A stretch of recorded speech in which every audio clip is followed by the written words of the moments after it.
Go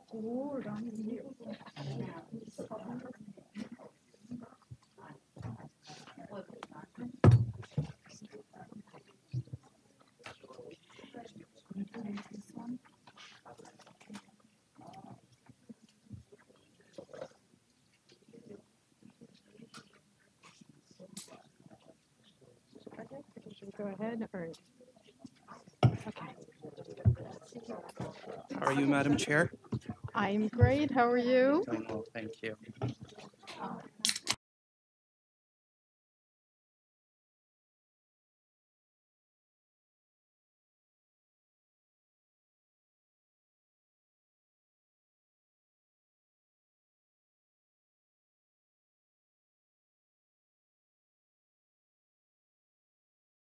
Call this the annual public meeting to order.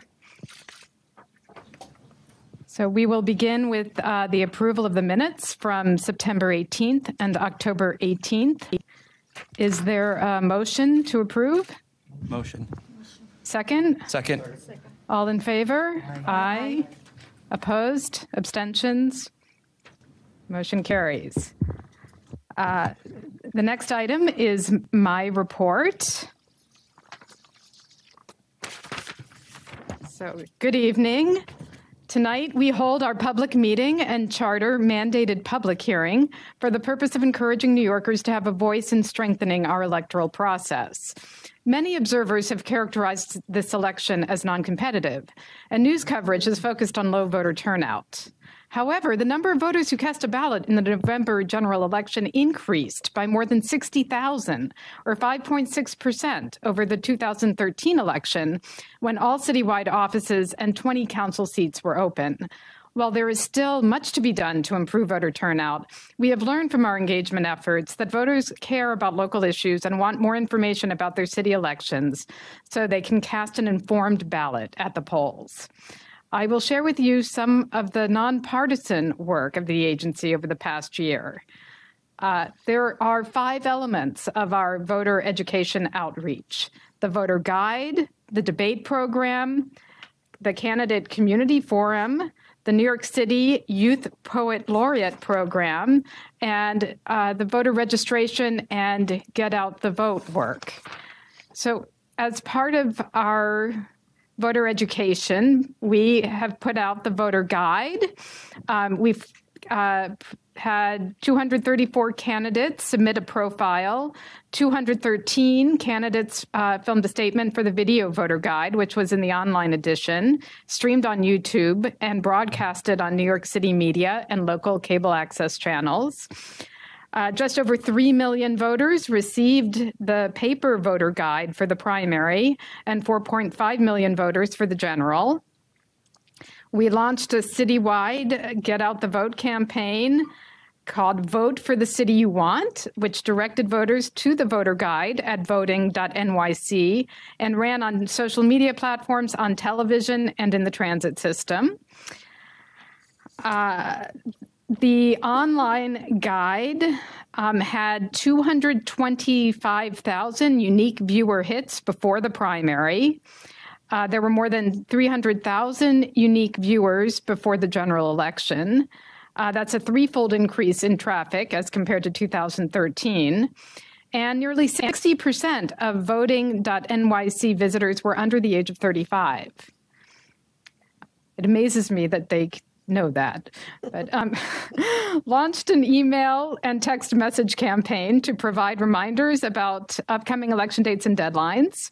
And we sent out alerts via email to a list of 2,100 people and sent texts to 1,000 people. As for the debate program, we had mayoral debates sponsored by New York One and CBS.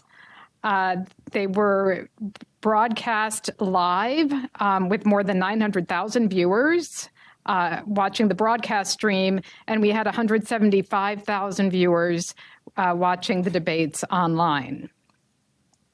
There was a candidate community forum launched as a pilot this year for city council races in districts with open seats. Those were council districts 2, 4, 8, 13, 18, 41, and 43. And we had local organizations host forums in each district before the primary election. Our New York City Poet Laureate program continues this year. It's held in partnership with Urban Word, New York City. We expanded the program this year to include civics fellowships for participating student finalists, workshops at Federal Hall, and a showcase performance at the Schomburg Center for Research in Black Culture. The title of the Youth Poet Laureate was awarded this year to William Lawyer, who will perform shortly. And finally, our voter registration and get out the vote work. We worked with over 130 partner groups and our New York City Vote Street team. We were able to register 7,000 New Yorkers to vote through days of action and youth workshops at naturalization ceremonies and at National Voter Registration Day drives. We recruited over 240 volunteers through partner groups and email campaign outreach. We made over 13,000 phone calls to new voters. And we worked with the mayor's office to create and post signs for poll sites whose locations have been changed since 2016 presidential election, directing voters to 311 and voting.nyc. And now Amy Loprest, Executive Director, will provide her report. So I know we're all eager to get to the main event, so I'll just keep my remarks short.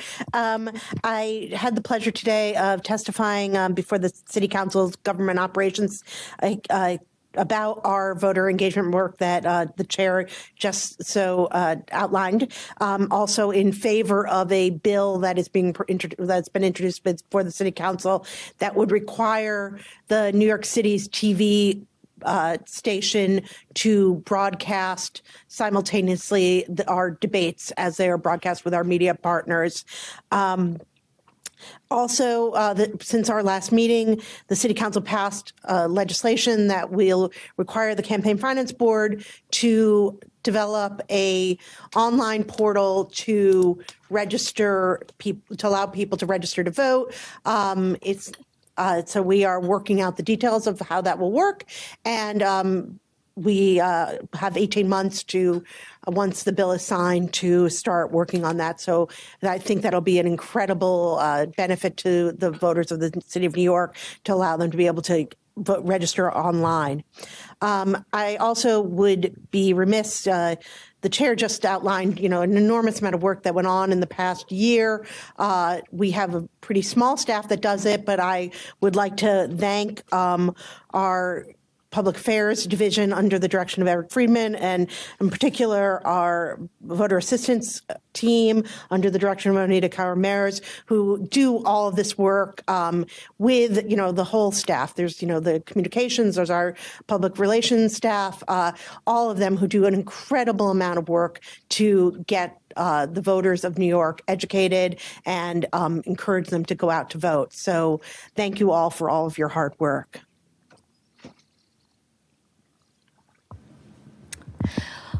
Hello, my name is Anita Kaur-Mers, and thank you all for coming out this evening.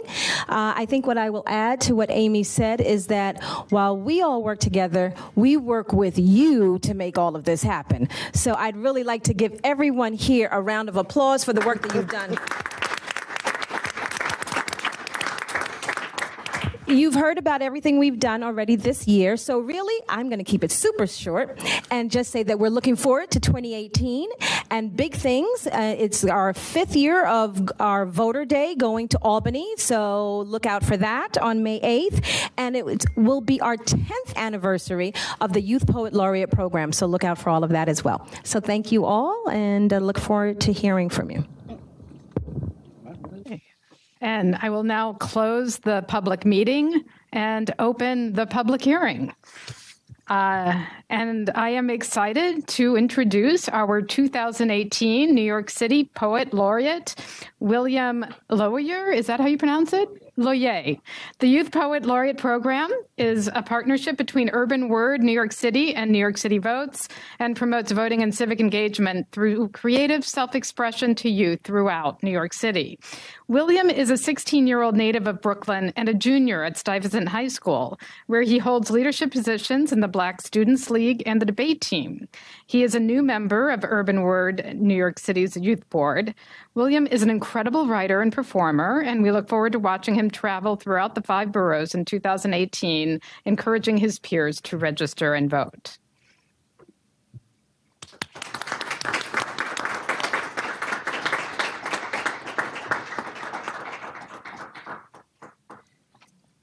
How's everyone doing? Should William, turn the mic on. Hit the button. There we go.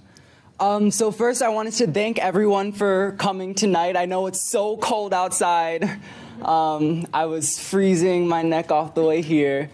But I think this is really important, and this is a testament to all of you that you are engaged, that you want to make a change in your community. So thank you guys all for coming. So as the New York City Youth Poet Laureate, my job is to travel around the city and to try and help give my peers a voice. Because I think one voice that is so often missing from the conversation is that of youth. And so many of my friends at school, my friends from my neighborhood, my friends that I've met at Urban Word feel like they are not heard. And that is why I'm here, both on behalf of Urban Word NYC and NYC Votes, to try and encompass the youth perspective and try and bring more voices to the table and to the conversation. So I'm going to be reading 2 poems that I wrote tonight.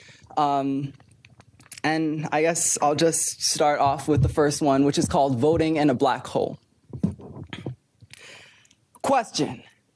If a black hole opened up just below Soho, but it was a reverse racist black hole that only swallowed up white people, would we be better off for it? Would city blocks raise up from the sidewalks and break dance in the street? Would blood unpool from the concrete and siphon itself back into bullet holes? Question. Did you know there are already black holes in New York City? But these aren't on some reversed racist nonsense. They're called Brownsville, Jamaica, East New York, the Bronx. You can think of our city as a carnivore. 1965, Malcolm X is shot in Washington Heights. 2006, Sean Bell is shot in Queens. 2014, Eric Garner is choked to death in Staten Island. And yet, on Election Day 2017, only 1 in 5 people voted. Question.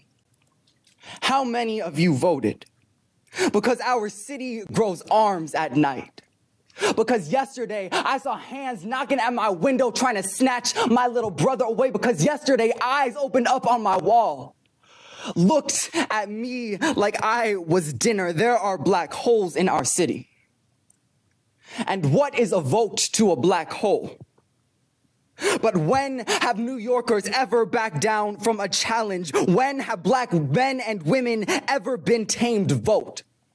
Because our voices can break the laws of physics. Because our songs can outweigh the gravity of any black hole. Because our votes can look this city in the eye and tame it. And say, you have seen me as prey. But I am a carnivore.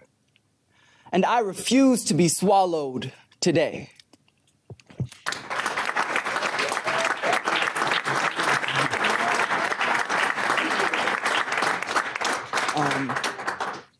So this second poem is something that's a little bit more personal for me. So I go to Stuyvesant High School, which is just a few blocks away from here. And about a month and a half ago, I'm sure everyone knows, a man drove his truck down a bike lane, killed a bunch of people, and luckily no Stuyvesant students were hurt. But for a couple days after the event, which was deemed a terrorist attack, which was called a terrorist attack, it was really difficult for a lot of us to try and make sense of what had happened. So I wrote this poem a few days after the attack, and I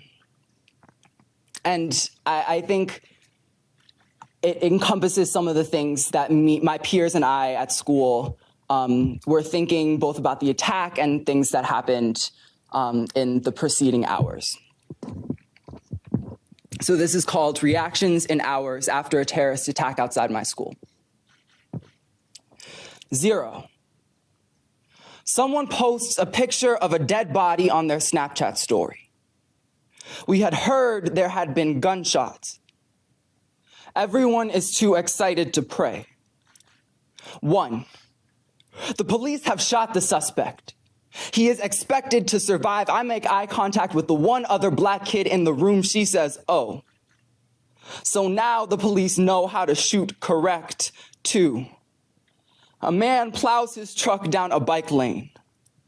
I wonder what he is trying to plant.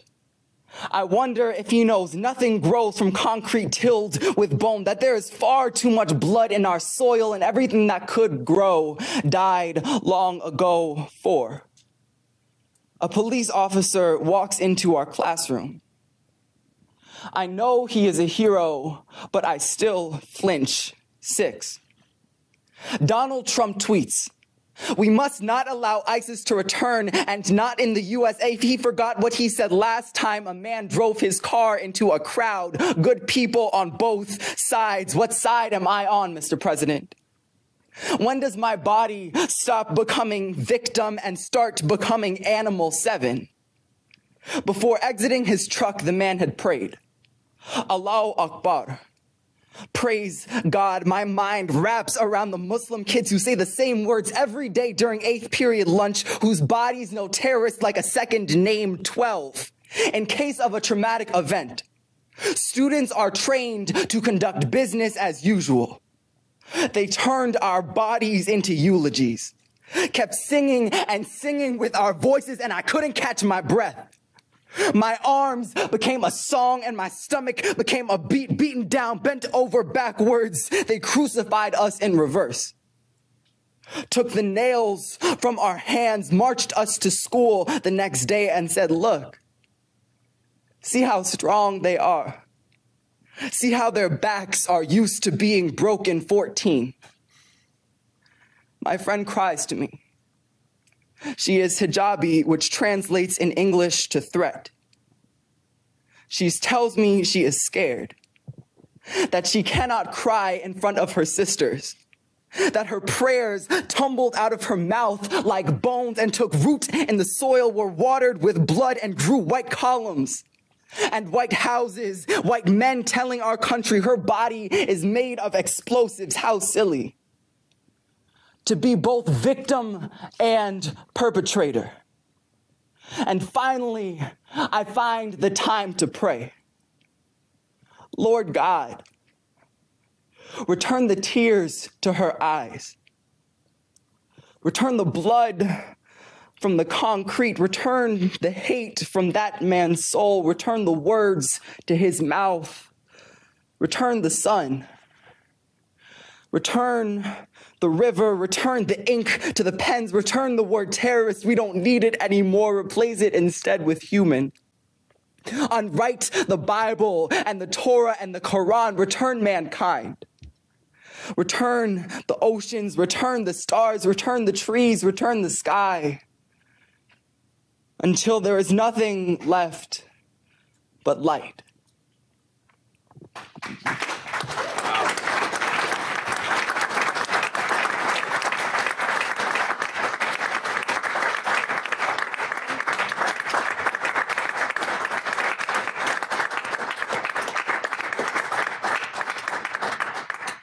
Thank you so much. And I appreciate you all so much for coming out here and for showing your interest in civic engagement and for showing that you care about this city and about me and about the rest of the youth of New York. Thank you, William. Thank you.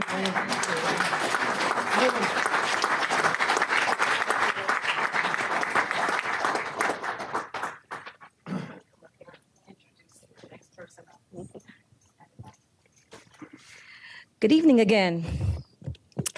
So, our next, well, first of all, can we give it up for William again?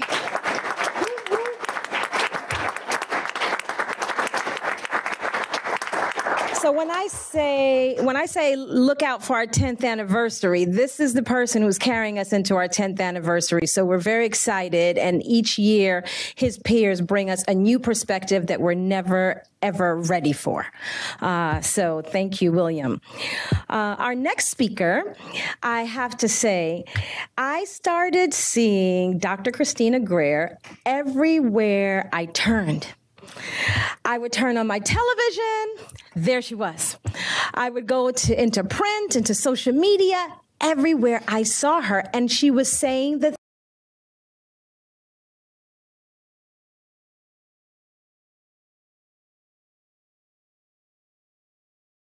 a great supporter of the work that we do, always championing the things that we were talking about, retweeting it, kinds of things. And one day I just reached out to her and I said, hey, I think we need to connect, right? Because you know what we're trying to do over here. And I was very, very pleased that she responded. And one of the first things we did was, I asked her if she would come and talk before this public hearing. So the purpose of this public hearing is for the body before you to hear your thoughts, to hear thoughts from the public on their voting experiences and ways that you feel that the voting experience and the electoral process in New York can be strengthened.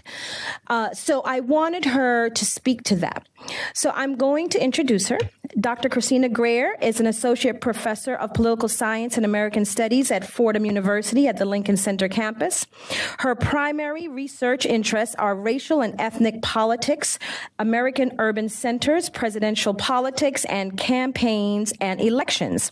Professor Greer's book, Black Ethnics, Race, Immigration, and the Pursuit of the American Dream, investigates the increasingly ethnically diverse Black populations in the United States from Africa and the Caribbean, and was the recipient of the W.E.B. Du Bois Best Book Award in 2014, given by the National Conference of Black Political Scientists.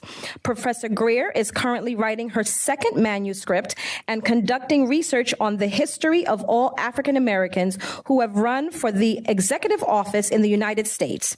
Her research interests also include transportation, mayors, and public policy in urban centers.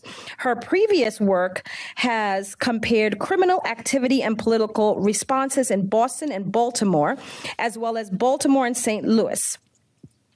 Greer received her BA from Tufts University and her MA and PhD in political science from Columbia University. She is a member of the board of Black Alliance for Just Immigration and serves on the advisory board at Tufts University. She is also an ardent supporter of Fierce in New York City and the Project South in Atlanta, Georgia.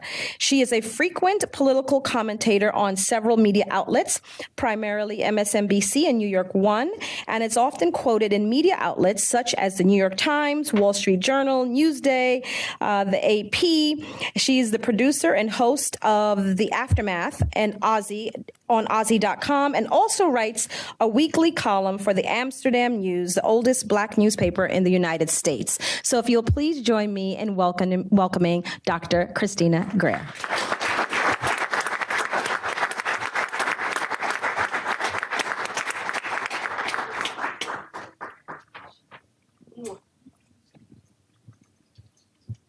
Thank you all for coming. How's everyone? I don't need another applause. I considered Anita a friend until she asked me following William. I realized that might be a setup. But the great thing is I'm filled with hope. One, because I get to teach students every day, and I realize that that's actually a privilege that most people don't have. And two, when we see what our young people are actually doing, it sort of puts it all together, even though we have frustrating experiences on the day-to-day. So Onita and I talked about what would sort of be the most effective use of your time and my time, and obviously we'll leave a little bit of time for Q&A. But the theme of tonight was elections are too important to sit out. And so there are two things that anyone who knows me knows that I love. So for better or for worse, I love Black people in New York City, right? Even though Baltimore is my favorite city. But I do love New York City for better or for worse. So I wanted to just kind of walk you all through some things that have happened. Obviously, some people might want to talk about Alabama. That's fine. I'm well versed in it. But we can obviously talk about 2017 in the general election and then what we're going to see in 2018 as well. So most people don't think that their vote matters, which is quite frustrating. But if you all think about what goes on in Albany, right, and the primaries that we have to elect our state legislators and our state senators in Albany, many of those individuals are from safe districts, right? And a safe district is a district that is very Democratic or very Republican, right? So the real action happens when? In the general election or the primary election? The primary, right? Where we say the primary is the election. And so many of those people actually get sent to Albany with a margin of sometimes 100 or a few hundred votes, right? So that's where your vote really counts, because these are individuals who are sort of deciding things that have to do with our bodies, our families, our children, our welfare, right? And they also have budgets in the billions, right? And many people don't know who their representatives are. Right? These are sort of the levels of government where we know who the mayor is, but after that, it gets a little fuzzy, right? As far as city council, as far as state senate, as far as U.S. Senate, as far as the House, and as far as state legislatures. So these people matter. We know that obviously voting matters because if we look at the recent victories in Virginia, many of those individuals won with small margins of sometimes less than 1,000 votes, right? And we know that in Alabama, Doug Jones won by 1.5%, right? That's not a very large margin. And so each vote actually counted, especially for people who chose to do the write-ins, right? If you add up the number of people who wrote in and the number of people who voted for Roy Moore, they would have beaten Doug Jones, right? So we're not talking about sort of runaways here. So there are many groups doing the work to increase voting and registration. And what many people forget is that voting in America is a two-stage process, right? You can't just, especially New York, and we'll talk about that in a second, you can't actually just go up to the polls on the day of the election and vote. Right? You may have been ignoring this the entire time. You may be inspired, but actually on November 4th of next year or November 7th of this year, if you were inspired to vote, you could not do that, right? So the registration process is quite important. I always try and remind people that African Americans have only been voting for the full protection of the law for a little over 50 years. And unfortunately, that's the Voting Rights Act of 1965. And unfortunately, in many states across the country, that Voting Rights Act has been repealed slowly but surely, right? So many marginalized communities aren't even going to the polls with the full protection of the Voting Rights Act. So this two-part process of voting and registration is crucial because before you can actually participate and vote, you must be registered. So part of the work that I'm working on is thinking about a book about all the African Americans who have run for the presidency from essentially Frederick Douglass to Barack Obama, about 150 years, right? And when Jesse Jackson ran in 84 and 88, right, he registered 2 million people each election cycle. Right? So it's over 4 million people, which is quite huge. Come on in. But New York City makes it a little difficult because we have something called closed primaries. Do you all know what closed primaries is? So when you're voting in your primary, if you're registered as a Democrat, you can only vote for the Democratic candidate. And if you're registered as the Republican, you can only vote in the Republican primaries, right? Unlike Georgia, which has open primaries. So if you're inspired by someone who's not in your party, you can actually participate. We don't have that in New York. And it's incredibly difficult and complicated to switch parties. And you have to do it far in advance, which many people don't know, which goes into these costs of voting, which is the cost of finding out the education of what you want to do. So when Anita wanted me to also talk about the political climate and what contributes to this political climate that we're oftentimes in.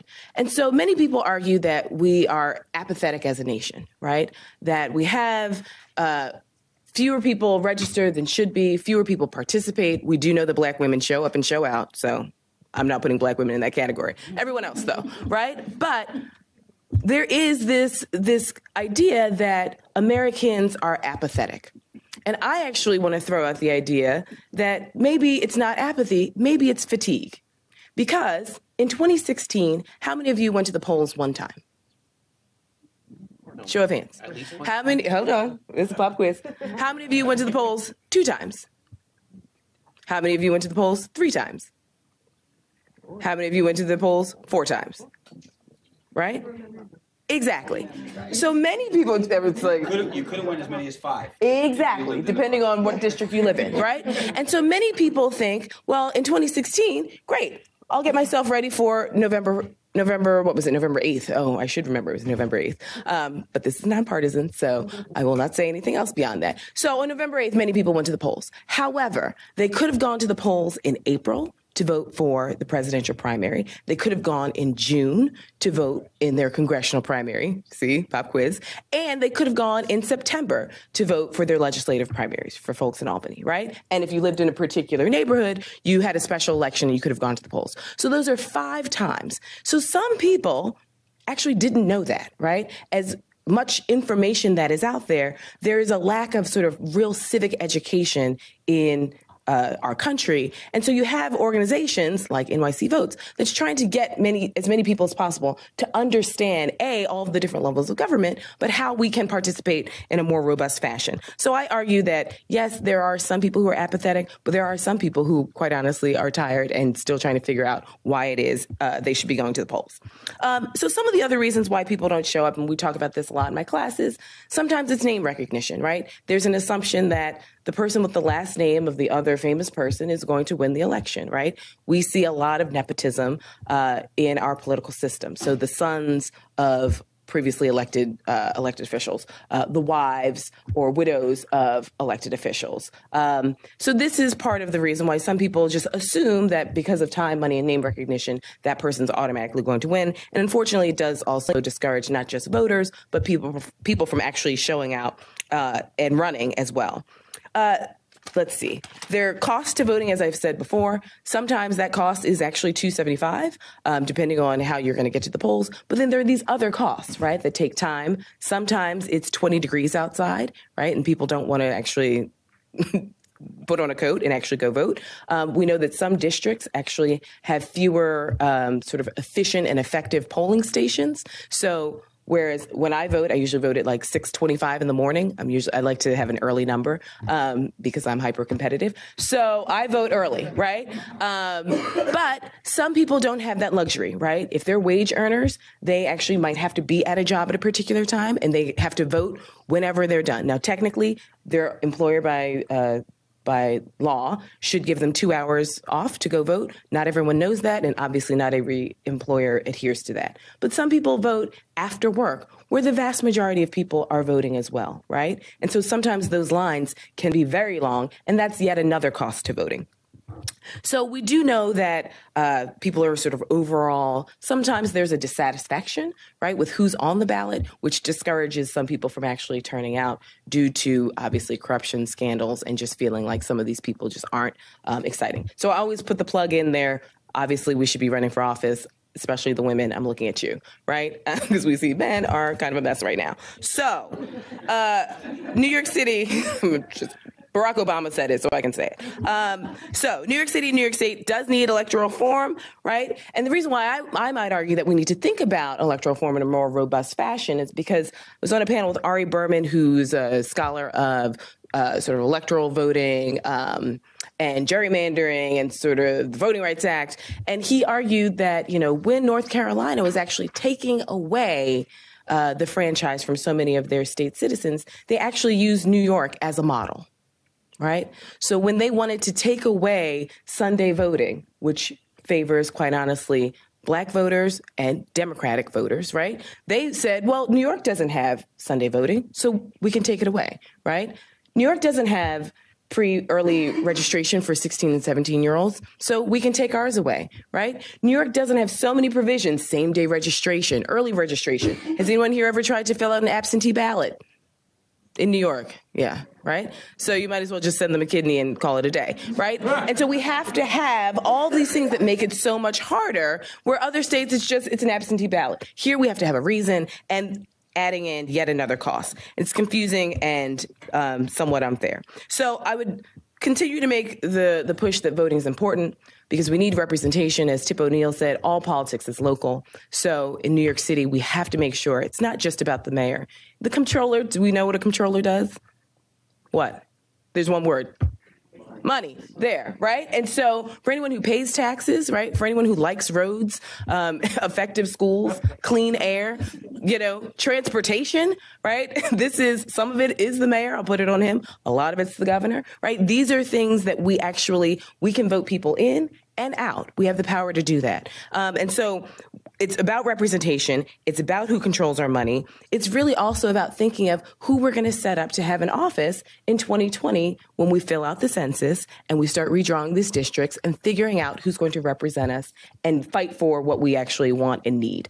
And so then, I don't know if this is sort of an urban myth or not, but all elected officials know who votes for them, right? Every single elected official in their district, if they're worth their salt, they know exactly the neighborhoods that turn out, the blocks that turn out, the individuals who turn out. So I don't know if this is an urban myth, but I was always told that when Mayor Bloomberg reigned, and I use that word specifically, that his electoral map completely and perfectly overlapped his snow removal map. Whether you voted his snow removal map, whether you voted for him or not, right? Because he knew the districts that were hyper participatory, whether they were Republican or weak leaning Democrat or hardcore Democrat. And so I don't know, supposedly it's a New York Times article, but we know New Yorkers, if ever you want to make a point, you just say, it was in the Times. So I don't remember seeing it. But we know that all elected officials know how participatory people are. And so unfortunately, we're in a cycle where for communities that don't really receive much from their elected officials, they oftentimes don't vote. And because they don't vote, they oftentimes don't receive much from their elected officials. And so there are ways that we can fundamentally change it. NYC Votes obviously is putting a lot more access online and a lot more information so that people can participate and change this vicious cycle. And so then lastly, I'll just end with historically, there's sort of, I vote because I'm African American and I know people died literally trying to register people to vote and died actually trying to vote, right? And so I take it very seriously. This is not 100 years ago. This is sort of people who are my parents' generation, right? And so this history is actually not too far away. So I'll leave you all with the question where if voting's not that important, why do we have such a long history in this country of institutions trying to prevent people from voting, right? And so it is our civic duty to essentially behave like Black women and go to the polls and take 5 other people with you, right?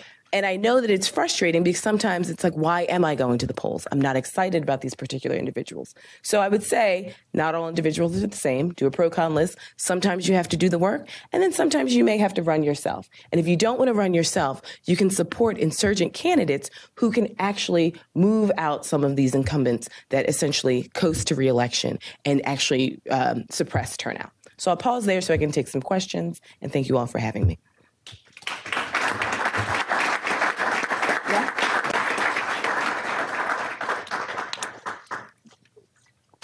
Are they all going to be shy?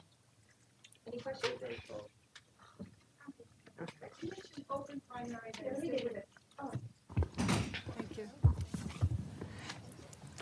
Thank you for that enlightening talk. And funny. We get it. Yeah. You mentioned open primary, and I'm wondering, in Georgia, and how it's different in New York. Can you just elaborate a little bit more on that? Like, how does that process work? States changing their rules? Yes. And so in New York, we have closed primaries. And there are pros and cons to both, right?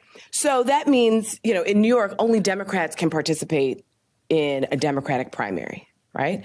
Now, that's a little frustrating because if some Republican bestills your heart and you're a Democrat, then you actually cannot participate in that primary, right? Where it can get tricky in a place like Georgia, say, is that you can also have people meddling in other partisan elections, right? Because if it's an open primary, and we saw this, I don't know if you all remember Cynthia McKinney. She was an elected official, House representative, right? She had a weak challenger in the Democratic primary. And so what Republicans did, and she didn't have many Republicans in her district, but she had enough who flooded the polls on election day for the primary and voted for her opponent. And so essentially she lost her primary, which shocked her, the Democratic Party, and pretty much everyone else. But it was because Republicans wanted to make sure she had the Democratic candidate was weak, and then they put up a relatively palatable and pretty strong Republican candidate. Didn't really work out for them, but that was actually a strategy that could have worked had they had a little more time. And so there are pros and cons to open and closed primaries. But with New York, some people argue it's a little draconian because it takes so long for you to change your party affiliation. So if you want to vote, let's just say you were registered as a Republican. If you want to vote in the Democratic primary next year, you should have actually already changed your party affiliation like weeks ago. So that also means there's a lot of education that needed to happen for you to know that you can do that in order to participate next year.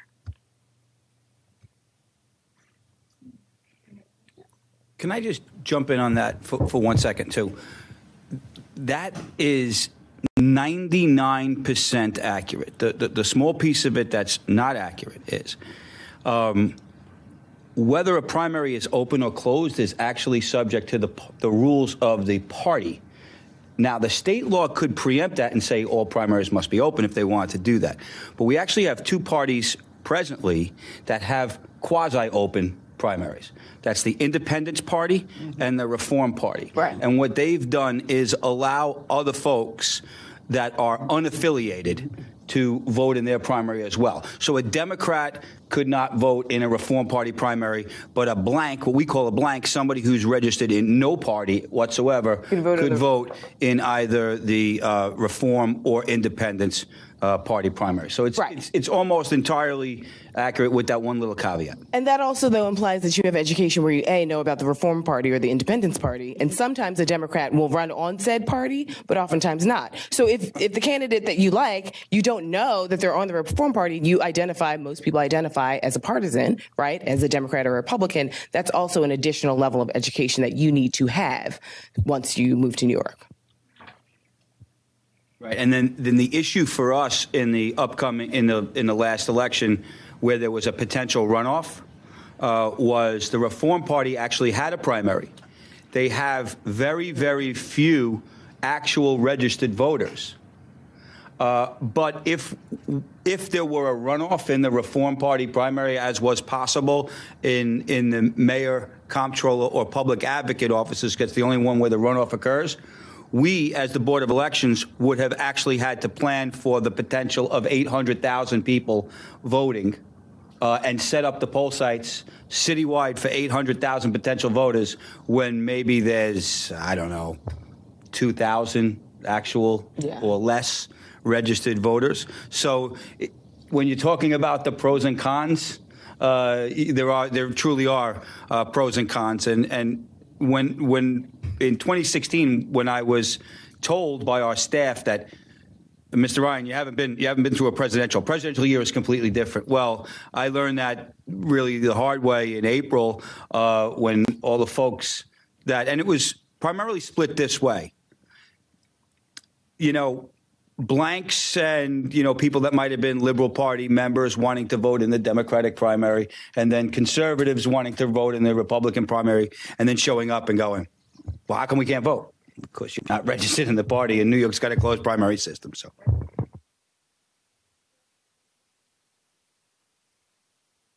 Because Mike brought it up, so he opened it. Well, we're going to have that portion of it a little later. Okay. 1 second. We want to know if you have any other questions for our guest speaker. Okay, come, stand up. Hello. Hi, Dr. Christina. My name's Christina, too. Nice to meet you. I attended a high school. I did 2 years upstate New York and 2 years in South Jersey, where we did have a system where high school seniors and juniors were able to pre-register to vote, and it really increased our civic engagement. What do you think is preventing New York City from implementing programs like these, and how important do you think it is to catch voters early and see those trends in their voting as they get older? Yeah. I'll answer the second part of the question first.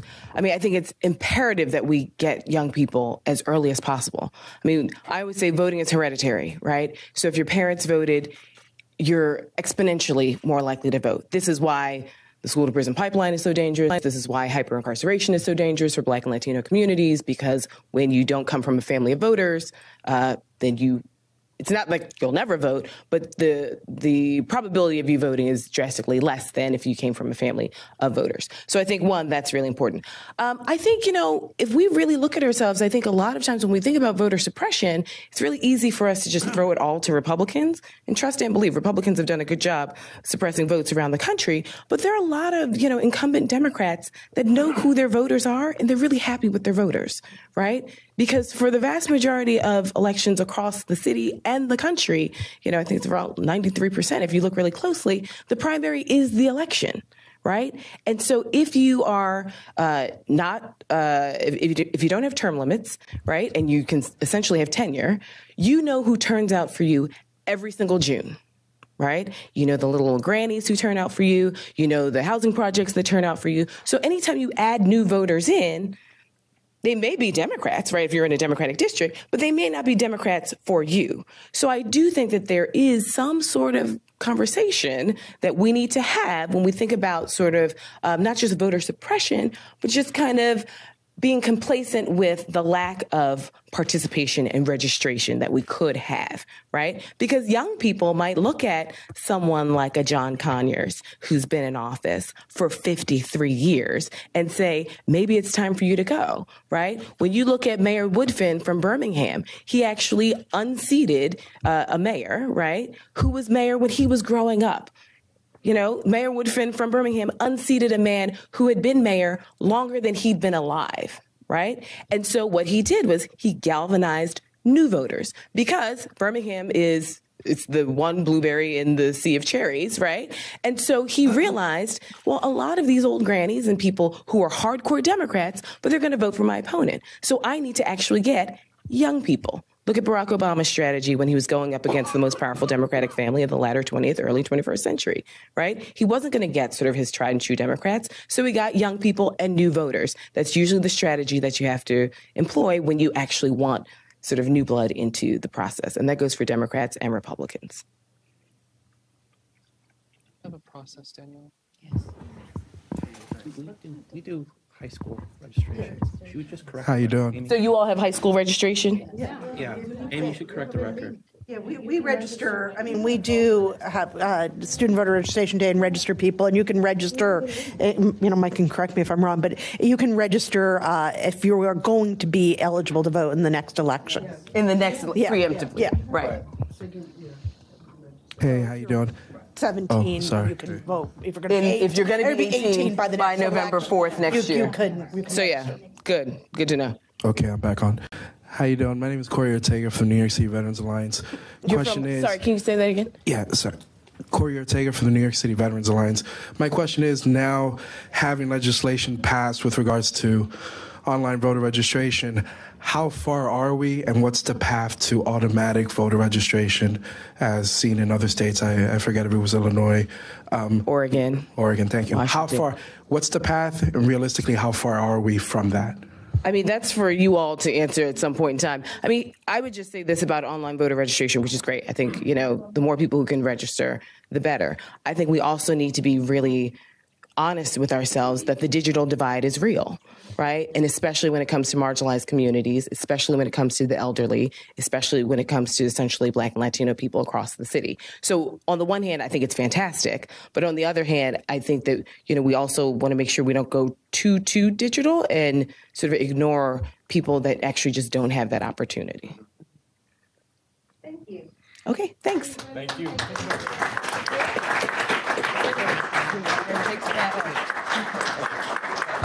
While we're preparing for our first speakers, I'm going to call the name of the first two set of speakers who are coming up.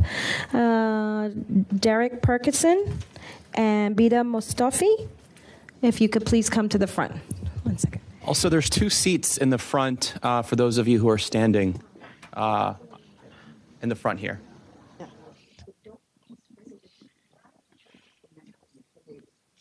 There is a 4th seat. Yes. Yeah. Oh, we're going to do it again? Yeah, with Mike. Okay. We'll take one more picture for the VAAC annual report. Okay. And so, Anita, we're gonna. So everybody who should sign up if they wanted to. Yes. We've been telling them in the past. We're gonna do them as they come. Okay. We get the chair in the middle. Do I have to move or? In the meantime, while they're doing that, I just want to say that if there's anyone else who hasn't already signed up to speak, you can sign up in the back. Sabrina, where's your? Sabrina's right here. Oh, Sean. Sean, raise your hand. Okay, so Sean will take your hand if you have not signed up to speak yet and would like to. And we'll continue to take those throughout the evening. And we have created a list based on how people called in to testify. Hi, how are you?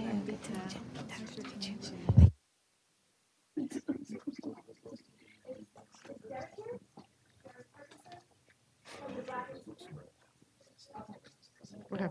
Okay. Okay.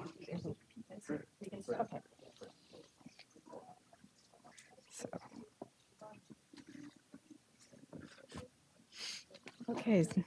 So first we will hear from Bita Mustafi, the acting commissioner from the Mayor's Office of Immigrant Affairs.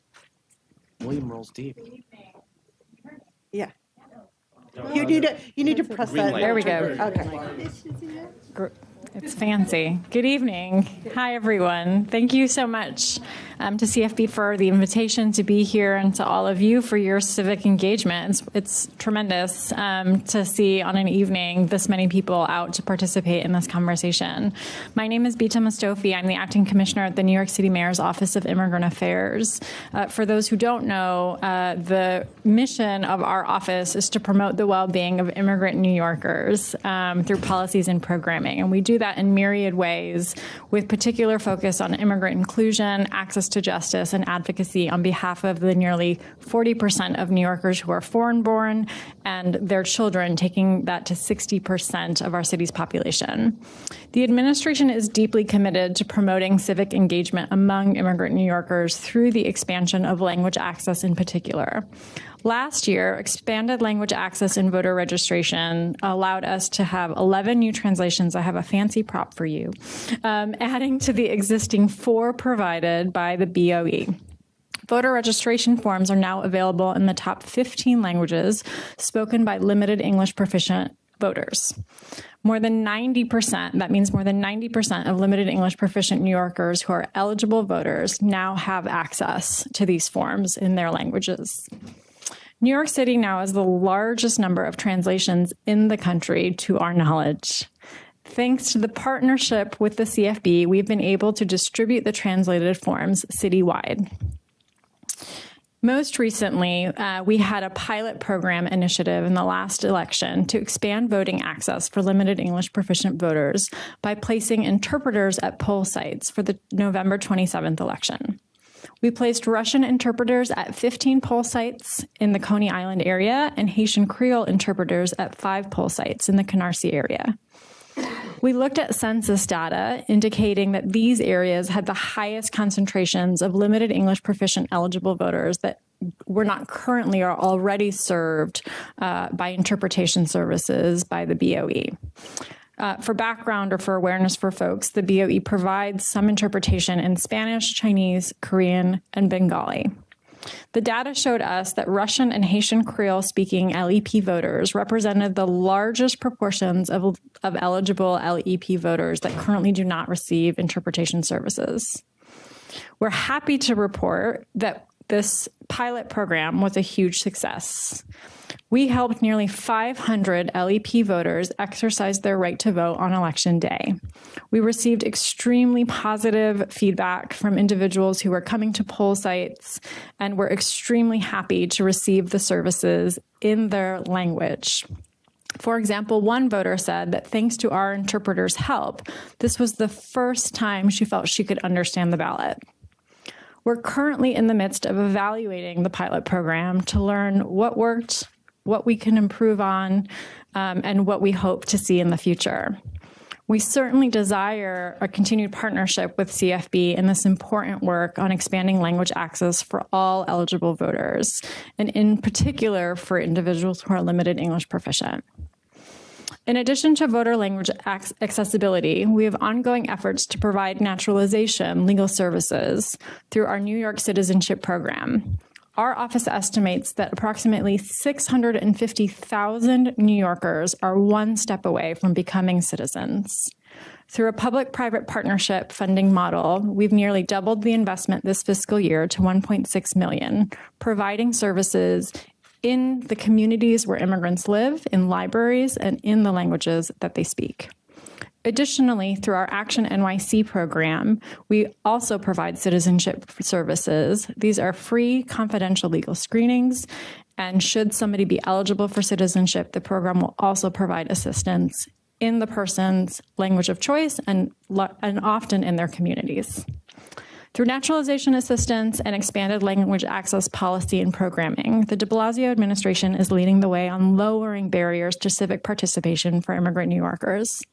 We look forward to continuing our work with the CFB and BOE to make voting easier for immigrant New Yorkers, and thank you for hearing us today.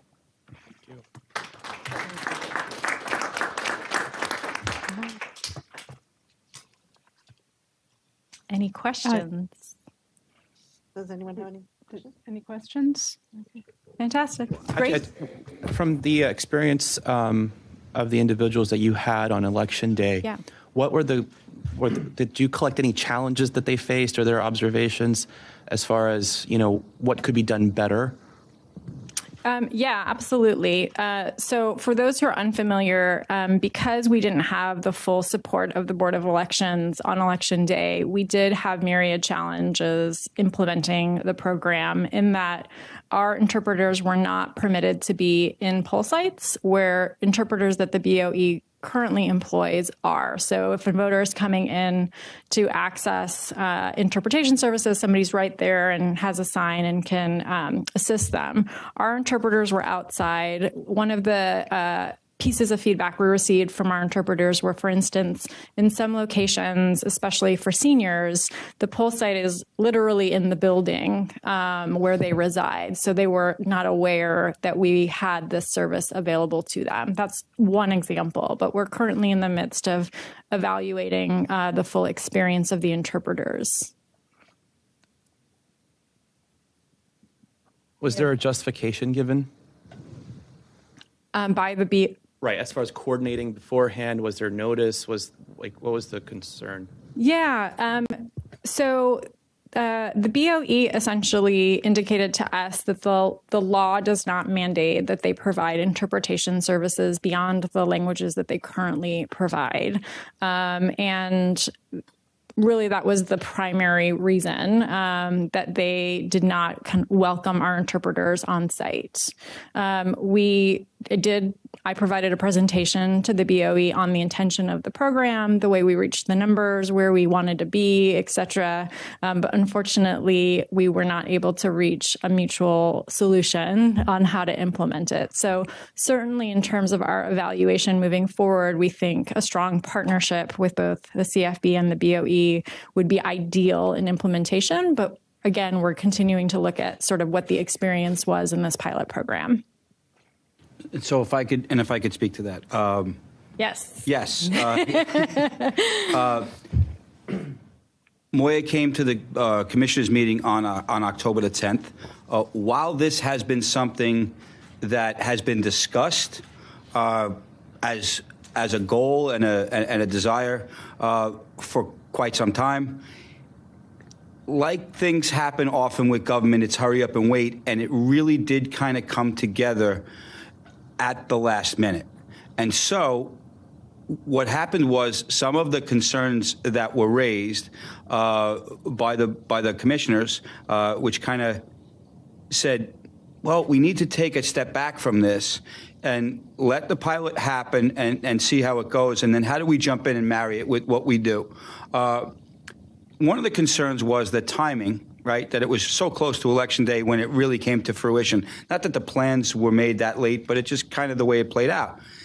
And the fact that the entire hierarchy of city government was up for election at the time that this was coming together, and the fact that it was ultimately city council / mayor's office, initiative and proposal, it started to give some concern that might be perceived, as putting the thumb on the scale one way or the other. So what I said to Councilmember Traeger, which was kind of part of the reason why I was a little bit late, I was testifying before the city council on this and other issues, is the commissioners are committed to working and planning, further in advance to see where does the common ground lie. There's no, we're all on the same page in terms of service to the voters. How we get there is always going to be the question. And if you flip it back to the board, from the board's perspective, where the caution comes in is The equal protection clause of the Constitution can be used either as a shield or a sword, depending on which side of the coin you're facing, right? So if you provide services to one, where does that line of demarcation stop? How much more than the one do you have to provide the services to? So I think from a philosophical perspective, there is a difference between the Board of Elections officially providing translation as required under HAVA and other areas versus if some other entity was going to do it, it doesn't necessarily have the same equal protection clause implications because it's more like a voluntary, community service kind of thing. And I think those are the conversations we'd like to have and say, okay, we all know what we want to do and we want to help everybody. How can we do it so that the voters get the services that they need and everybody's legal mandates are protecting? And one of the things that I did say to the city council today is, and where the caution really comes in is not in servicing the voters, but what if you provided a service, right? And by providing that service, you caused the efficacy of the election and the legitimacy of the election to be called into question by the opponent of, say, an incumbent city council person. And then the court says, yes, why did you provide services to these folks and you didn't in this area and you didn't provide it in that area? We're going to avoid that election and we want to do the election all over again. So these are the kinds of legitimate concerns that are all out there that sometimes act at cross purposes. But I think that there's a lot of smart, well-intentioned people in the process that we should be able to put our collective heads together and see where the overlay is and how can we do it that it gets the services to the people that need it, while at the same time doesn't, stray into any meadows full of daisies that might have landmines buried there.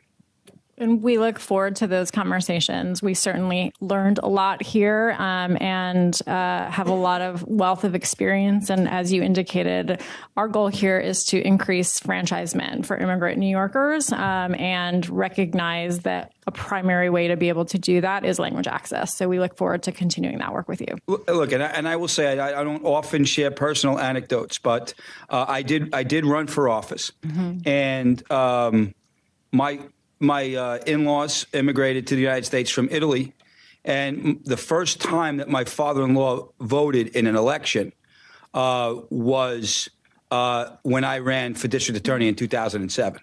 And part of the reason was he was a very hardworking Italian man, still is. He's still with us, but he's just not as quite so hardworking at 85 as he was maybe at 55. But he was working.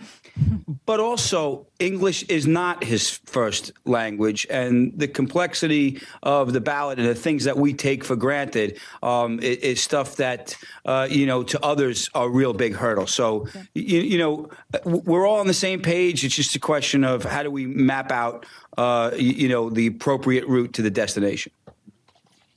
Thank you.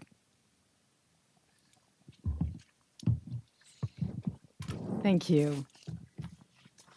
Move this podium back Yeah, I know. so that I can see the people who are talking. It doesn't roll. Yeah, actually, yeah. Maybe we can just move it right there. Okay. All right. That is great. Thank you. It doesn't roll. And then maybe we should call up like 4 people. Yeah. So So we're going to call up the next 4 speakers so that to save time. Jill Eisner, Michael Rivadeneira, Preeti Sodhi from Hello Voter, and Karen Cummings, Live On, New York. Yeah, so if you don't mind sharing the table, you can all you can all come here fill so the that, seats, and then then we'll be able to just go one after another more quickly. Fill them up. So is Michael Rivadeneira here? Or am I just massacring your name to such an extent you can't understand it? Okay. With the YMCA. That's okay. With the YMCA, yes. Okay. How about Malika Carterin? So why don't you come up too? And was there...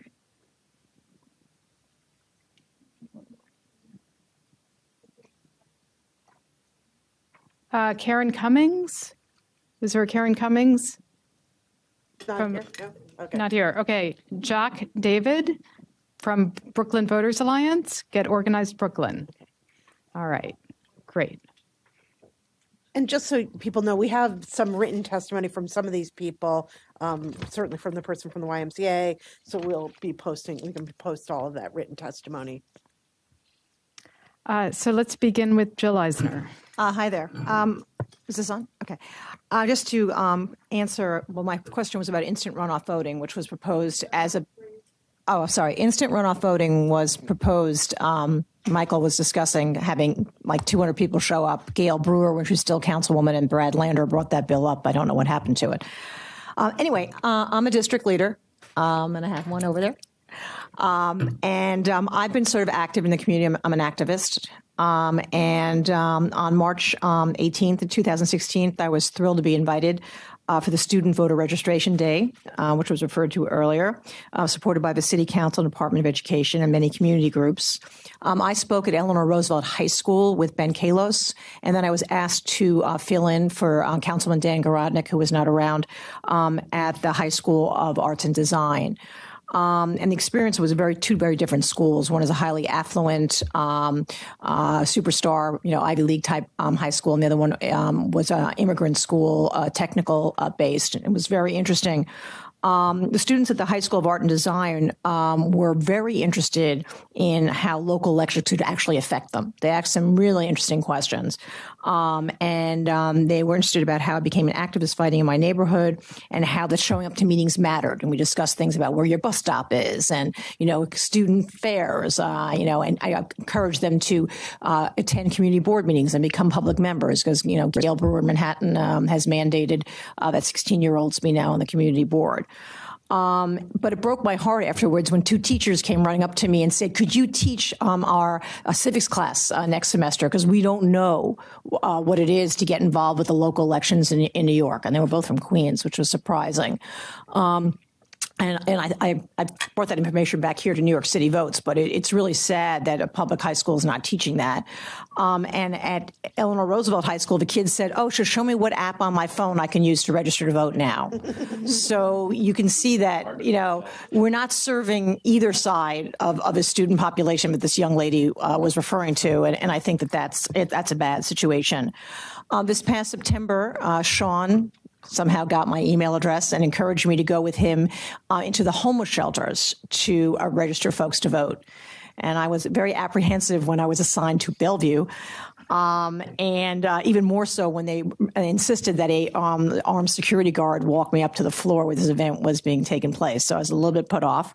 But it was actually a wonderful event. And as I mentioned in my comments, pizza didn't hurt. But the folks were really open and honest about their criminal pasts and whether they could vote or not, whether they were not legal citizens. And some of the gentlemen, they were so sweet. They actually wanted to work at the polls. And I gave one of them an application to do so. And we are desperate for poll workers. I mean, there's no question about it. That's supposedly one of my jobs as a district leader. I can't find anybody, and it's a terrible job. And there's a bill that I know that Ben Kalos has for half day, and I think that's really important because we get more people to do it. Because I sure as hell don't have any friends that I want to come in at 5 a.m. and leave at 11 o'clock at night. That's not a good gift. And finally, I'm appointed as the public member of Community Board 8 ad hoc voting reform working group. It's a new group that was just formed, and we had our first meeting in July with a guest speaker sitting right over there, Mike Ryan. And it was a big discussion about the lack of ADA accessible sites. And this is a big issue in my neighborhood because people are pulling back, and Donald Trump didn't help because the temple that he voted at has decided they don't want to do that anymore because the high risk of security is just too much. And I think the city and the state need to make it clear to tax exempt organizations such as hospitals, religious institutions, and private schools, that part of their civic duty to serve the community is to allow them to vote. In my neighborhood alone, there will be mega high rises for Rockefeller University, 2 for Memorial Sloan Kettering, 2 for New York Presbyterian, and 1 for CUNY Hunter. And each of those has large auditoriums and conference halls and dining rooms, which can be used to vote. And on top of that, due to the Second Avenue subway, I love my Avenue Q line. However, the high rises with all the stockpiled, walk-ups there, those mega towers can host polling places. Mitchell Lama on Second Avenue has that. On 91st Street and Second Avenue, people vote right there and increase it. So I think New York City needs not to lag in participation of voting. We have to work to make changes to reverse that. And that means more sites accessible and make it easier to do so. Thank you. Thank you. Any questions? Let's move on to Preeta Sodhi from Hello Voter. Hi, my name is Preeti Sodhi, and I'm an urban planner that has lived in New York for the past 16 years. I'm also the founder of Hello Voter. This is my sticker. An initiative that aims to engage and educate voters to increase civic participation on the local level. First, I want to thank NYC Votes for inviting me here to speak today and for all of the important work they do to promote civic engagement in the city. Voting has always been a really important part of my life. I remember the first time I was able to vote in the 2000 presidential election and how excited I was. The motivation to start Hello Voter came as a result of the last presidential election. So many of my friends felt a calling to become more engaged politically, but didn't feel as though they had the knowledge to participate on the local level. My friends would often look to me, an urban planner who has worked with communities and local government for her entire career, someone who is well-versed in how local government works, for information about what was happening in New York City government and what our elected officials do. But as I gently reminded them, while I can break down the jargon and let them know who the comptroller is and what they do, for example, I can't vote for them. A goal in starting Hello Voter is to educate voters to therefore increase voter turnout on the local level, to share information about local elections and government over cocktails or at a dinner party, to connect neighbors to one another to build community. I've learned a lot from my work with Hello Voter in the past year. Social media is an incredible tool to engage voters and to have them be more connected to their local elected officials, especially Instagram. Through my hashtag Know Your Council Member campaign, I encourage everyone to follow their electeds to learn what they are doing to represent you. Your councilperson deals with issues that affect your life on a daily basis. It's a small first step, a building block to learning more about your local elected officials. It's crucial to have voter registration opportunities at every public event that happens in the city. You wouldn't believe how many people that I engaged with who simply needed to update their address, but for some reason felt overwhelmed by the process. I once registered 100 voters in 1 week, and I think 60% of them were people who just moved and didn't update their address. And I explained to them that, you need to be registered in your district if you're going to vote for your council member or your, something more local than mayor or president. Long-term goals for Hello Voter include encouraging more engagement by young people, especially young people of color, advocating for automatic voter registration in New York State, exploring the ways technology can facilitate voting and voter registration in New York City. In closing, this year, in order to become more aware of the voting process, I worked as an election poll worker in my community for the first time. It was a really great experience, especially meeting a lot of my neighbors and getting to know the men and women who have done this work for years, including our local precinct chief, Bambi. My responsibility was setting up and minding the disability voting station. One voter was immobilized and could not use her hands or feet. Her caretaker was not available that day to take her to vote like she had done in the past. I was able to set up a station where she wore a headset that was connected to a straw tool. Using that straw, she would sip or blow air to mark the ballot or move the cursor on the screen. She was so excited to be able to have the agency to vote on her own, and it was a powerful moment to be a part of. My crew chief, Bambi, was very impressed that I was able to set this up using the manual. I don't think she ever had to before, and she said that she wrote on her a report to the election board that she wanted me in her station every election. So we shall see. That, I have to agree with you that 5 a.m. to 10 p.m. shift was brutal, but nonetheless, it was a really interesting experience. I think these tools that help people vote, including for people who cannot, mark the ballot with their hands or need help seeing the ballot, I think some of these tools need to be publicized to New Yorkers at large on a greater scale. This woman that I helped, especially, she wasn't even aware that this tool existed. And I think it was, like I said, it was really powerful for her that she could mark her ballot on her own, not just that she could vote and her caretaker would help her, but that she was able to mark the ballot on her own. Thank you.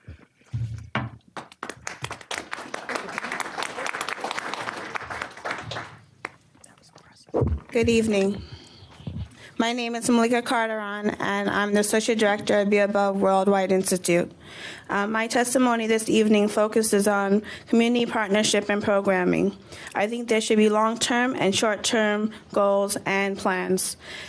First, starting with civic engagement. Civic engagement starts at home and not at home in the schools, i.e. community service hours, feeding the homeless, task groups, bias task enforcement groups within the schools. So therefore, the students within the schools are already engaged in the community and civically active, and then therefore, when it comes time for them to vote, they're excited about registering to vote and have already been engaged with the civic leaders within the community.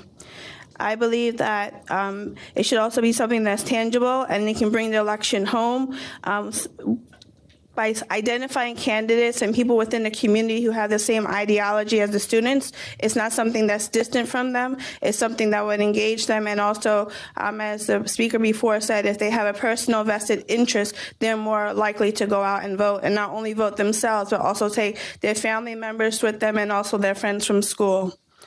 It also is helpful for the students to have on their college applications. So not only if they're a good student, they also have the civic engagement, which then transcends into what they're able to do throughout college and then also transfers into their career as well. One of the things that I think that is important is also to have mock voting in school, because a lot of times the students don't understand the different branches of government. They don't understand the power that they have as an individual. They don't understand the voting process, and they don't understand the difference between local, state, and national elections. As somebody mentioned before, it's important also to have the voter registration drives. I think that it was a brilliant move by some of the political people who targeted the people who would be old enough to vote for the presidential election prior to their voting.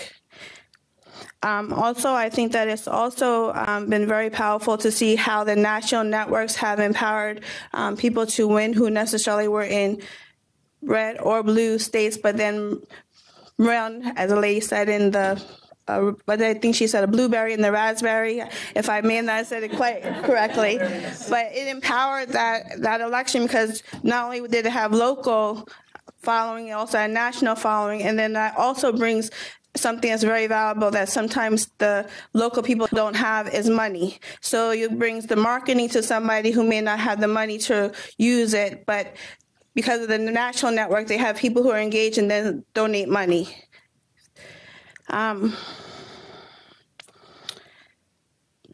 Something that's very important also, as mentioned before, are disenfranchised voters. A lot of times the disenfranchised voters say, why should I go to the polls because nothing changes in my community? But if they're able to see a direct correlation between their vote and what happens within their community, they're more likely to be engaged and more likely to go out and vote. So one of the things that was mentioned before when we were talking about data, there needs to be a direct correlation, something that's tangible between my vote and what's happening in my community. So therefore, I see that the person who is representing me is also bringing back the resources to my community, whether it's housing, whether it's schools, equity within the schools, whether it's fresh food. There's different things that need to be tangible to the voter who goes out, because if they go out and vote and they're only engaged for that one specific time, they're not engaging again to the next voting cycle, why should I come out? So, after the election, like I was just stating, both sides need to stay engaged. The electeds that go out to get the vote, and also the community member that goes and votes. So both has to hold the other accountable, so you stay engaged throughout the process. Both sides need to feel supported, and they also need to be supported not only monetarily, but also through the civic engagement of the different resources within the community. Thank you so much. Thank you.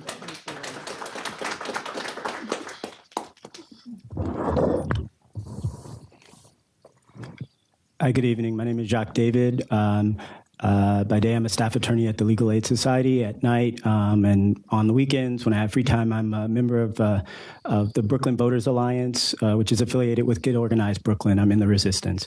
And so I'm going to probably situate my comments sort of in the realm that advocates for more systemic reform. And so even while I might not in my comments have suggestions for what the New York votes, New York City votes can do. I just think it's important that we situate tonight's conversation in the realm of more systemic reform, which I think comes out of Albany. And so we're in perilous times when it comes to voting rights. Our government, both on the federal and state level, has demonstrated its commitment to restricting access to the ballot. And, we believe at Brooklyn Voters Alliance that the ultimate goal of these efforts is to make the electorate older, whiter, and more conservative by disenfranchising millions of students, low-income women and men, and people of color. And we think this is part of a larger project to turn the clock back, to perpetuate a status quo of white supremacy, ableism, patriarchy, and of deciding whose lives matter. Sadly, New York doesn't lead in the fight to expand access to the ballot. New York ranks 41st of 41 of 50 states in voting participation. 37 states provide early voting. New York does not. 11 states and the District of Columbia offer automatic voter registration. New York does not. The state of Connecticut actually managed to implement this administratively. The Secretary of State entered into an agreement with the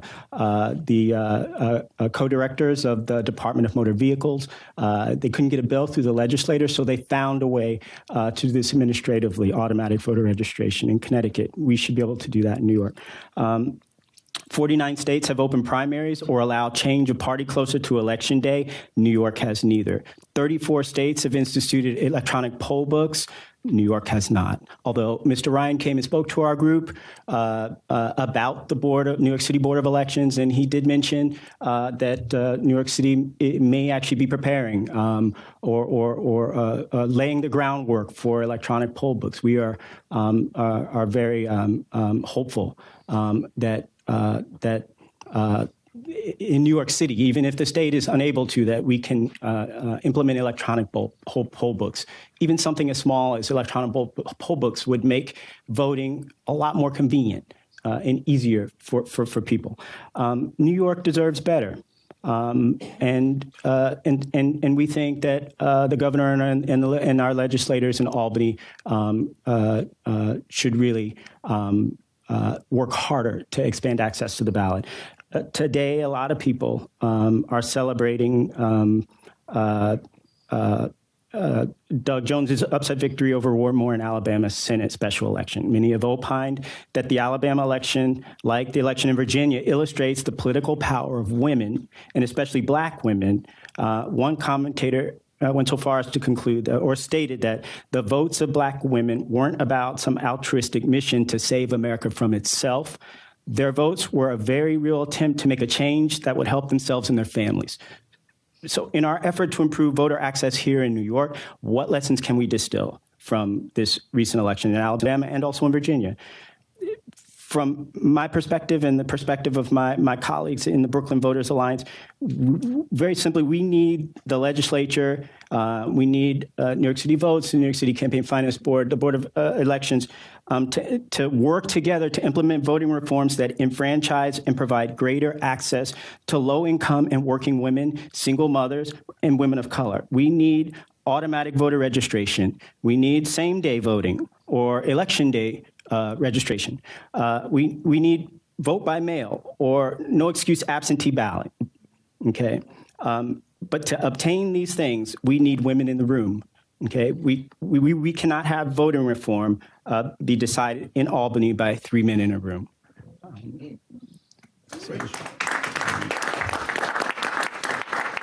Again. We are working at Brooklyn Voters Alliance. You can find us on Facebook. We're part of a coalition called EasyElectionsNewYork.org. Go to the website. You'll find a toolkit a lot of wonderful resources. That coalition includes Brooklyn Voters Alliance and also Common Cause, Citizen Action, Citizen Union, 32BJ, SCIU, a number of unions. I thank you for your time. Thank you.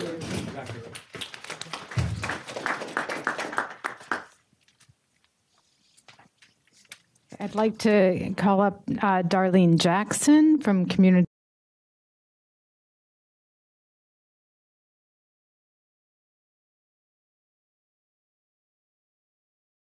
Casey. Laura James from Medgar Evers College.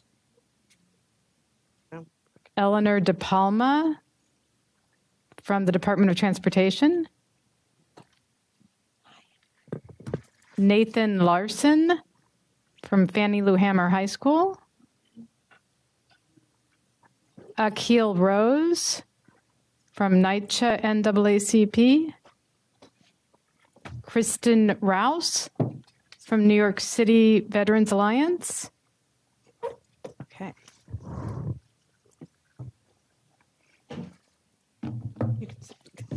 Yeah. Okay. A lot of names. Yeah.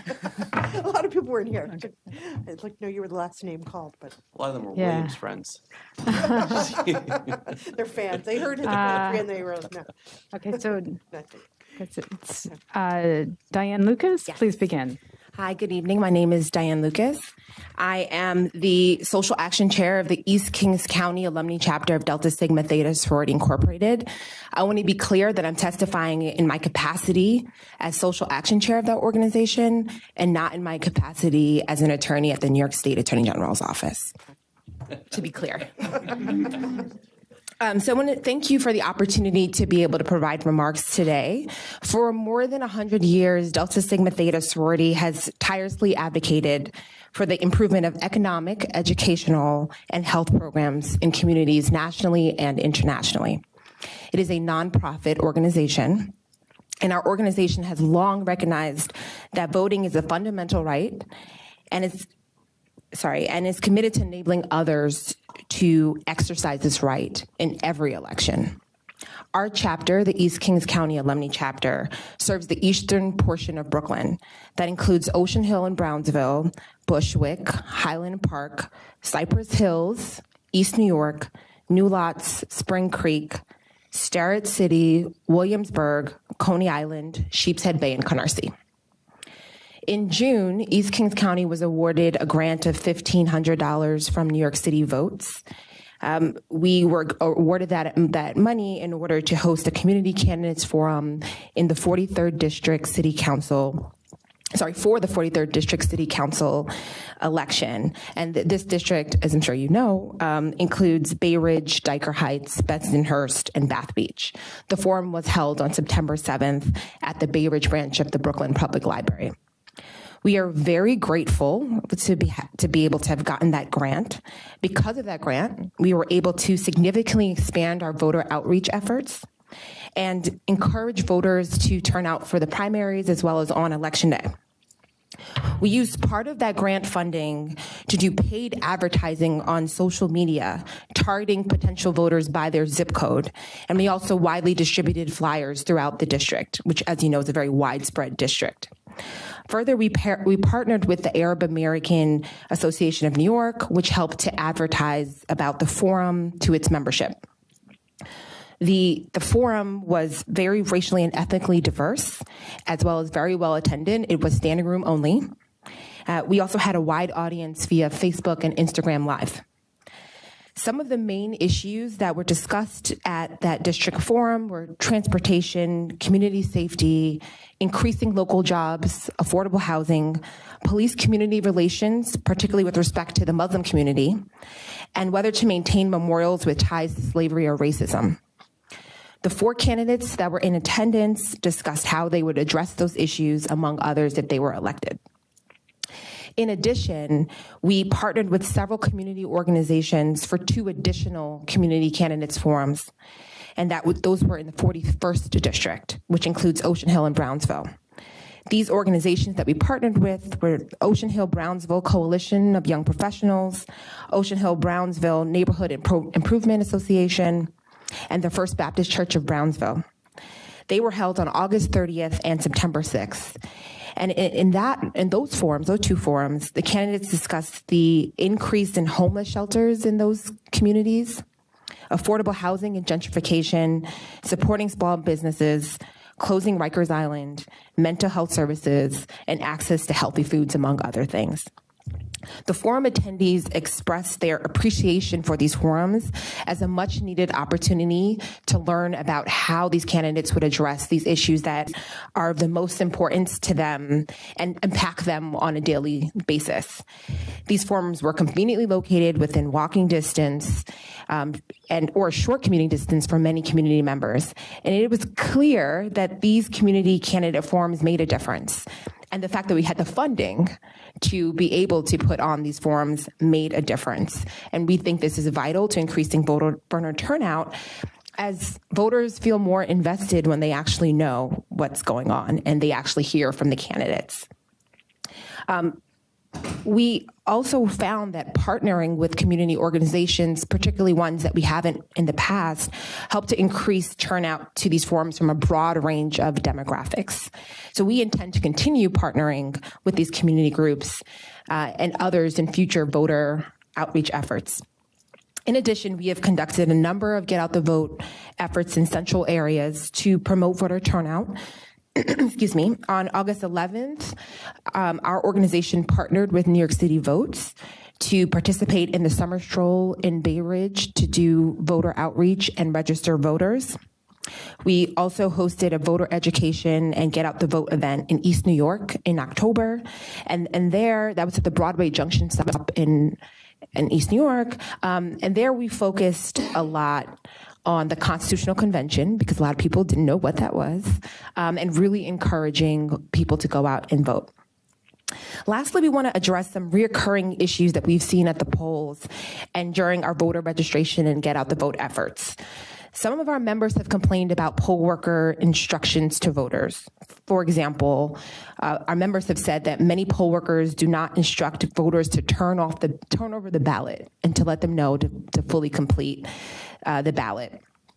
There have been complaints about the lack of privacy at poll sites, particularly with poll workers not providing privacy when voters are scanning their ballots. We've also had members complain about the font size on ballots, and we know it was recently increased in 2012, but perhaps may be useful to have sight enhancement devices at the polls to help with senior citizens or people who may have trouble seeing the ballot. We've also repeatedly heard from would-be voters with criminal records who are not incarcerated and not on parole that they think they're ineligible to vote because they have felony convictions. And we have made great efforts to educate them and let them know that they are eligible to vote. They just need to register. But we really want to emphasize that that's an area that should be addressed citywide and increase voter education, and we believe that would help to increase voter turnout.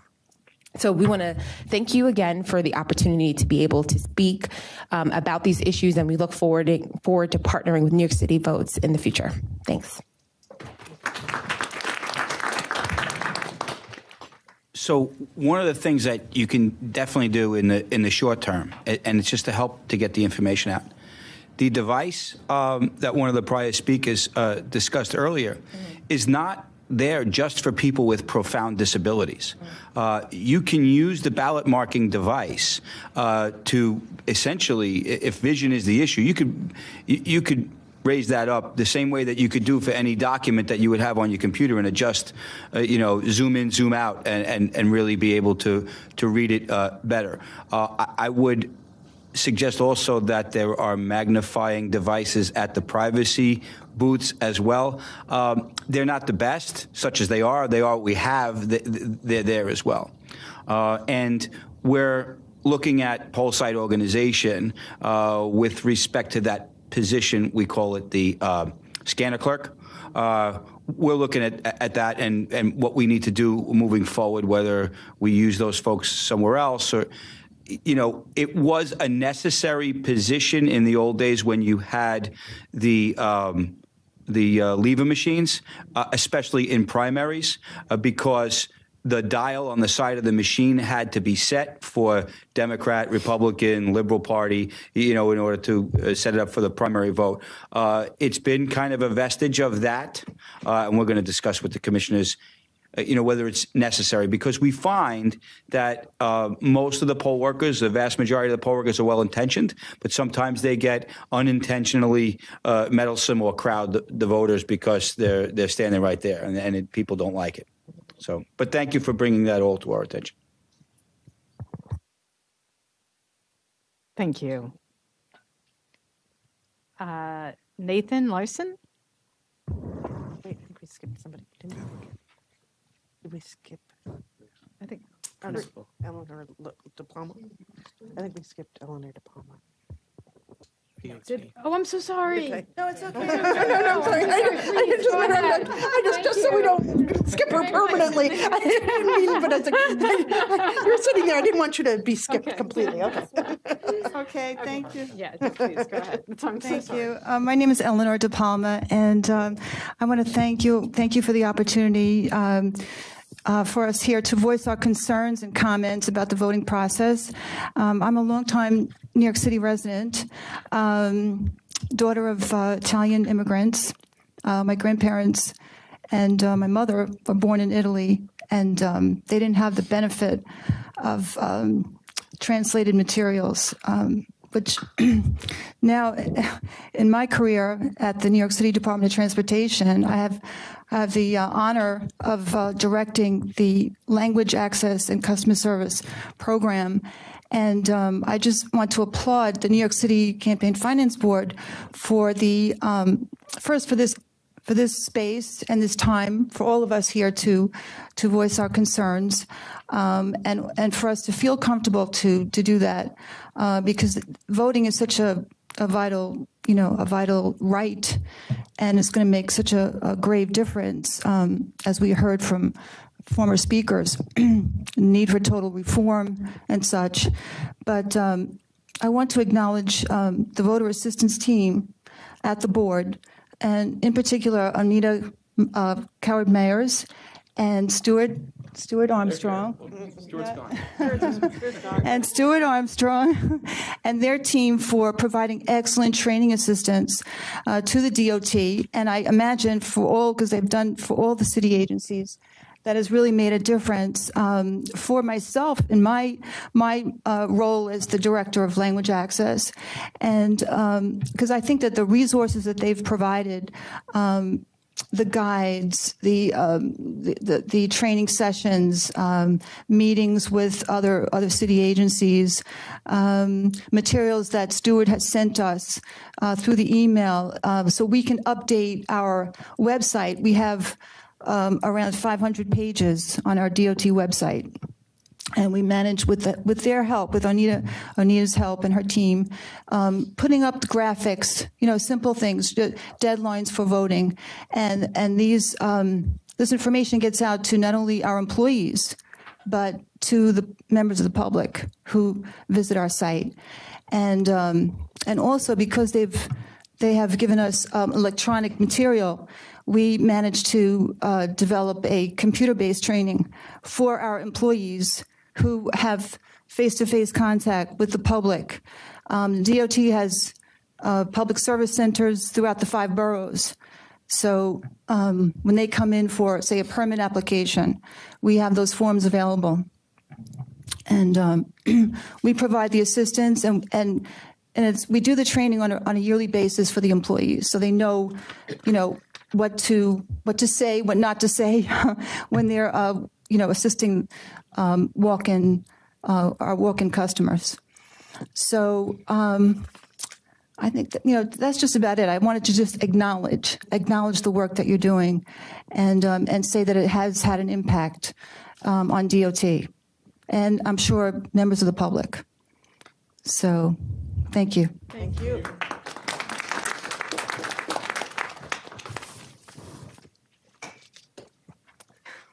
Hi, I'm Nathan Larson, and I'm here representing Fannie Lou Hamer Freedom High School and the Center for Urban Pedagogy. in the fall, Fannie Lou Hamer Freedom High School and FLH, FHS, and CUP partnered to produce on one of CUP's what they call urban investigations. And it was a group of about 15 Fannie Lou Hamer students and a teaching artist from the Center of Urban Pedagogy to produce this brochure, Our Voice, Our Choice, Why Vote in Local Elections. And this is meant to be, and I'll distribute, yes, was meant to be used to be shared with young people in an effort to increase participation in local elections. We'll take a few copies. Yes, you can have all of them. And so I got more. I got plenty. But I want to basically just say thank you for the support of this work. And I want to make an observation about connected to this work about the two opening speakers tonight. The first speaker, Mr. Lawyer, through his art demonstrated to me an intense intellectual engagement with the issues of voting. Right, it was expressed as poetry, but there was a lot. Yeah. Okay, so demonstrated to me what I think was pretty significant intellectual engagement around voting. Right, and then the second speaker, Dr. Greer, again, expertise addressing issues of, towards the end of her talk about the logistic moves that need to be made in order to increase new voters and what the impact of that in different types of elections, right?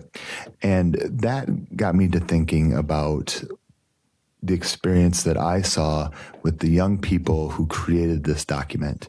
And what it was intellectual engagement and authentic work around issues of voting. Not necessarily the same thing as voting, but thinking about what does voting mean? Why is it important? Who does it? When do they do it? What do they do it for? And those conversations were happening or sort of led by the young people who created this document. And then once these questions came up, to get answers to these questions, they needed to talk to experts. They needed to talk to professionals. They talked to people in their own communities to collect information, to do research. It was then presented in an artful way. And for that, I want to say thank you. One, because it is the type of education that everybody deserves. And just want to say, I think that in efforts to engage with schools around increasing youth interest in voting, we need to face it that most schools are boring places.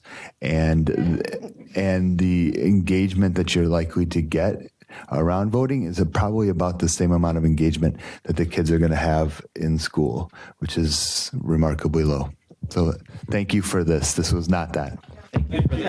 Well, I just want to comment because I was the first person that the students interviewed, and so I guess I was their kind of guinea pig. And they, really wonderful students, really engaging and personable young men who interviewed me, and really they were very excited about it. And I really thank your leadership of the school, allowing them the opportunity to have this kind of interesting and different kind of experience. I had also the great pleasure of going to their kind of graduation ceremony when they presented the final work. And really, I think the culture that you've provided at that high school really made those children very engaged in both their community and in this work. And so, thank you for working with us, and thank you for engaging.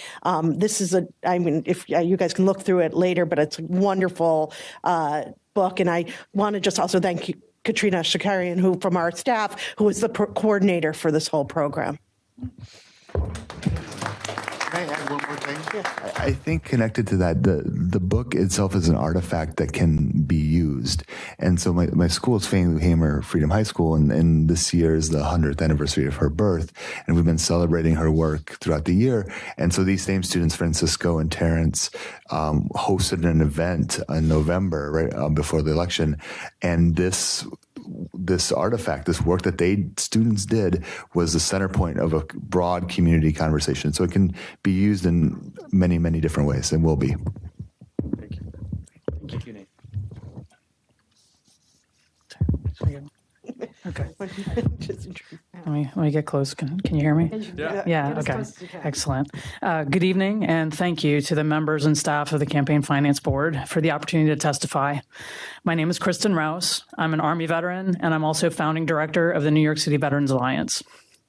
I'm here tonight to testify on behalf of our 120 active members who reside in the 5 boroughs. As a member-driven grassroots organization that advances veterans and their families as civic leaders, the New York City Veterans Alliance has prioritized voter registration, information, and turnout as vital components of our activities and communications. Veterans swore an oath to protect and defend the Constitution and the freedoms and democratic institutions enshrined therein. It is especially important to our community to protect and exercise our most sacred right to cast our vote. We've been proud to partner with New York City Votes, NYC Votes, in large and small voter registration drives, and to include the board's voter guide and information in our digital communications. In preparation for this hearing, we surveyed our membership on their experiences in the 2017 elections. The members who responded represented all 5 boroughs, and we were pleased to see that 60% of the survey respondents said they voted in both the primary and general elections. And then another 30% voted in the general election, but not the primary. We asked our members for their thoughts on how New York City could improve voter turnout, which is something that's very important to us. As we've discussed, voter turnout this year was disappointing. And a personal story that I find myself sharing often related to civic engagement and voting is from one of my deployments in Afghanistan. In 2010, I was on my second of 3 tours to Afghanistan. I was part of an Army task force that worked with the Afghan security forces to provide security for the parliamentary elections that happened that year. We had an area about the size of Delaware that we were securing, polling sites, and there was a lot of planning that was involved that year with the Afghan government, with Afghan security forces, and with our forces. And on election day, there were sites in Gardez City and in the area where I was that got rocketed. There was a polling site in a rural area where a grenade was thrown over the wall, but people still lined up. And voter turnout that day was between 30 and 40%. That's more than double the turnout of our primary election this year. And I mention it as an example of just the commitment and the sacrifice that people in emerging democracies are willing to make to have their say. And it also echoes the sacrifices that so many Americans have made to make our democracy more inclusive. And as a veteran, I am personally committed to sharing that motivation with my fellow citizens, and to mobilize veterans as part of the broader solution to increasing voter turnout and engagement in our local government and our national electorate as well. In the survey that we gave, our membership identified the following needs that they see in improving voter turnout. And so topmost, 60% of the respondents said it was important to them to make it easier to request and send in absentee ballots, which has been mentioned tonight, as well as promoting early voting.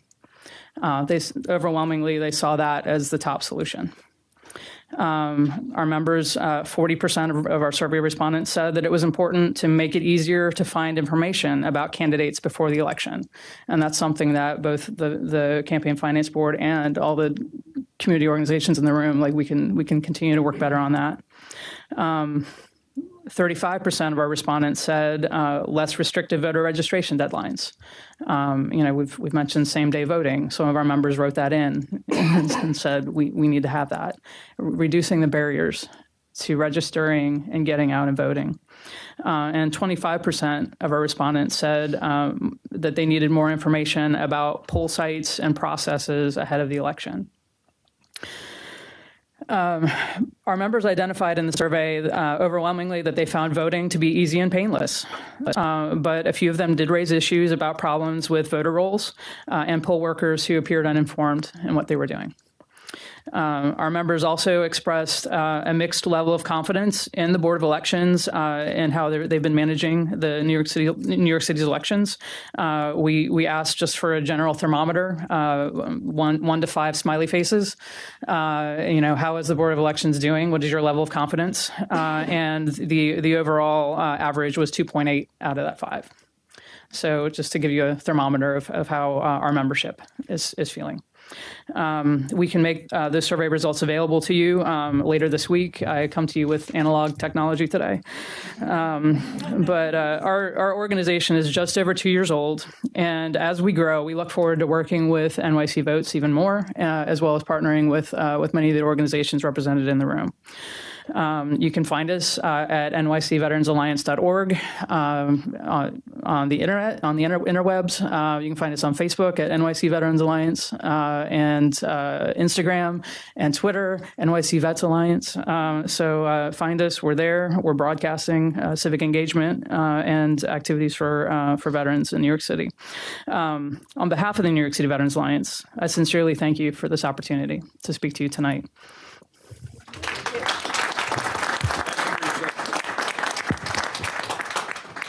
So I'd like to jump in just a quick second. First of all, thank you so much for your service. So 2 things. One, I want everyone to spread the word. When you're concerned about how come the election can't be certified and why does the Board of Elections wait so long? Well, one of the reasons we wait so long and we wait a full week until after Election Day to collect all of the paper ballots back is for our veterans to make sure that when they're in a forward area, that they have an opportunity to have their ballot returned and counted. So one little thing of patience to the general public when we're certifying elections. We want to wait for all absentee ballots, but most particularly the men and women that serve this country, throughout the globe. That's number one. Number two, I'd like all of us to make an observation. Not about necessarily what we heard from the Veterans Alliance, but what didn't we hear from the Veterans Alliance? I'll tell you what we didn't hear. Anything that specifically pertained to the difficulties that veterans have voting when they're in a forward area. And that's typical of our veterans, right? Putting everyone else ahead of themselves. One of the major frustrations I have as the executive director of the Board of Elections is our inability to effectively deliver ballots to service men and women in forward areas. And often, and I'm sorry if I'm getting a little emotional about it because I have a nephew that's about to deploy. Often, they have to make the choice between FaceTiming with their family or accessing the limited number of computer resources that are available to print and vote their ballots through CITL. And that, ladies and gentlemen, is a crime. So thank you for your service. I'm certainly willing, on behalf of the New York City Board of Elections, to address whatever deficiencies we have on our end, and we're certainly trying to always work to improve the process. But thank you. Thank you for your selflessness, and thank you for your service. Thank you for that, and to speak to that situation, and Godspeed to your family member. But in 2010, as we were protecting Afghan elections, I was in an area where it took a month to get paper mail to us, and then another month to get it back out. And so when I received my ballot that year, and I appreciate the Board of Elections getting those out as quickly as they can. I know it takes a long time to get the ballots printed and have everything straight on it, but I did not have the time to vote in that election, given the time delay on that, and that is the only election that I have missed since I have been old enough to vote.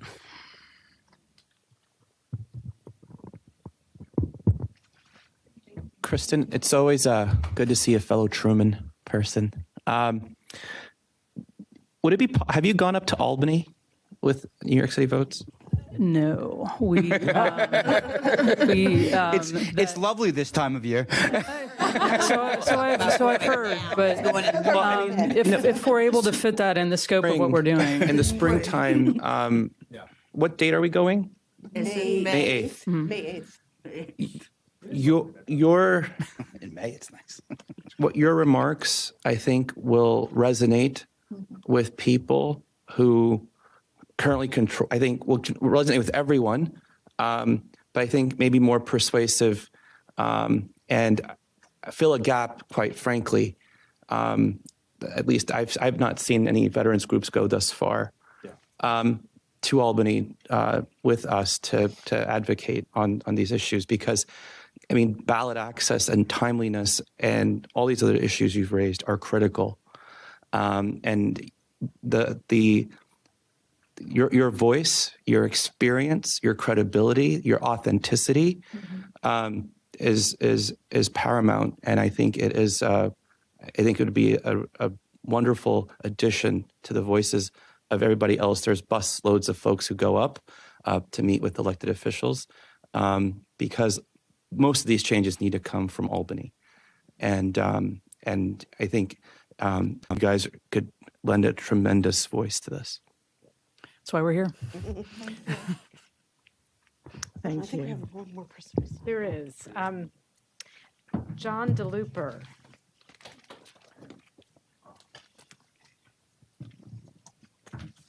Oh, excuse me. I have a quick question from you from Fannie Lou Hamer. Is this guide available online someplace? Yes, I just tweeted it. Well, we can email it to you. Is Jose Alfaro still there? Married 3 years ago. Comes in. Next week, actually. Yes, I know he does. He emailed me that.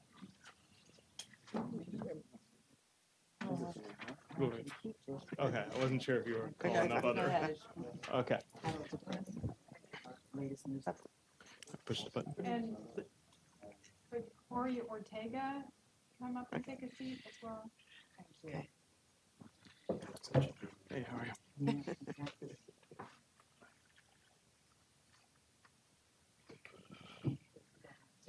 Okay. You hit it so it turns green. Okay, okay perfect. Okay. Good afternoon, everyone. Thank you guys for organizing this. And sorry. Well, so it's it's hard on the live stream for people to hear it too. No worries. Thank you for organizing this and providing the opportunity for us to speak. I've voted in New York for many years now, but this year I did something different. I did work the polls, and I found out that to be a very interesting experience. Since you all were looking for our experiences with voting, I figured to chime in and make it known. One thing I noticed, and I don't know if this is something for the NYC Votes guides or the poll worker manuals, but there was a lot of trouble at my site with write-in ballots. People were trying to do write-ins, and the machine would reject them typically. And so then that caused a lot of confusion with poll workers, some of them who would have a tendency to go, you should redo it so it counts. And I say, no, your vote always counts. But if it's a write-in, you just have to make sure that you follow the procedures in the manual. That caused a lot of confusion. There was also a lot of confusion. I know somebody else earlier mentioned about the accessible entrances, where some workers and even I think some officials who had come by had said that it was only for people in wheelchairs. But I know there's a lot of hidden disabilities, and I just would hope as you guys continue to look at the procedure manuals and the guides that go out to voters, that people know what they can do in regards to if they need to use an accessible entrance if the site has it. So that was all I just wanted to say. Thank you. If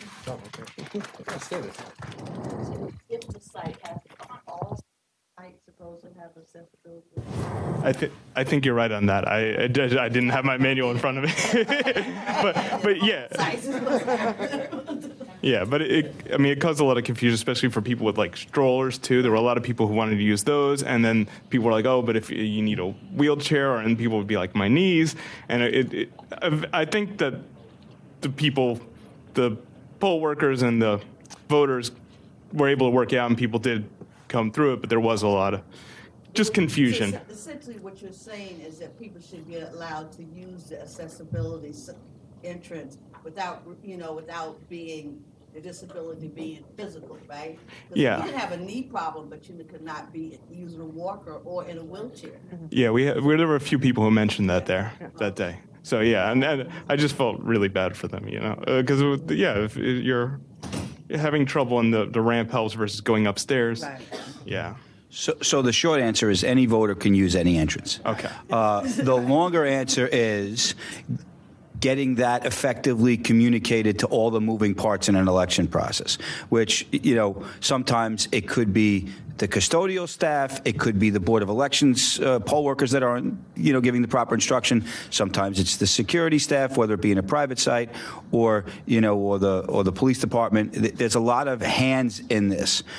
So anyone within the sound of my voice watching this, any voter can use any entrance, and we'll continue to try to hammer that home. But thank you. All right, thank you.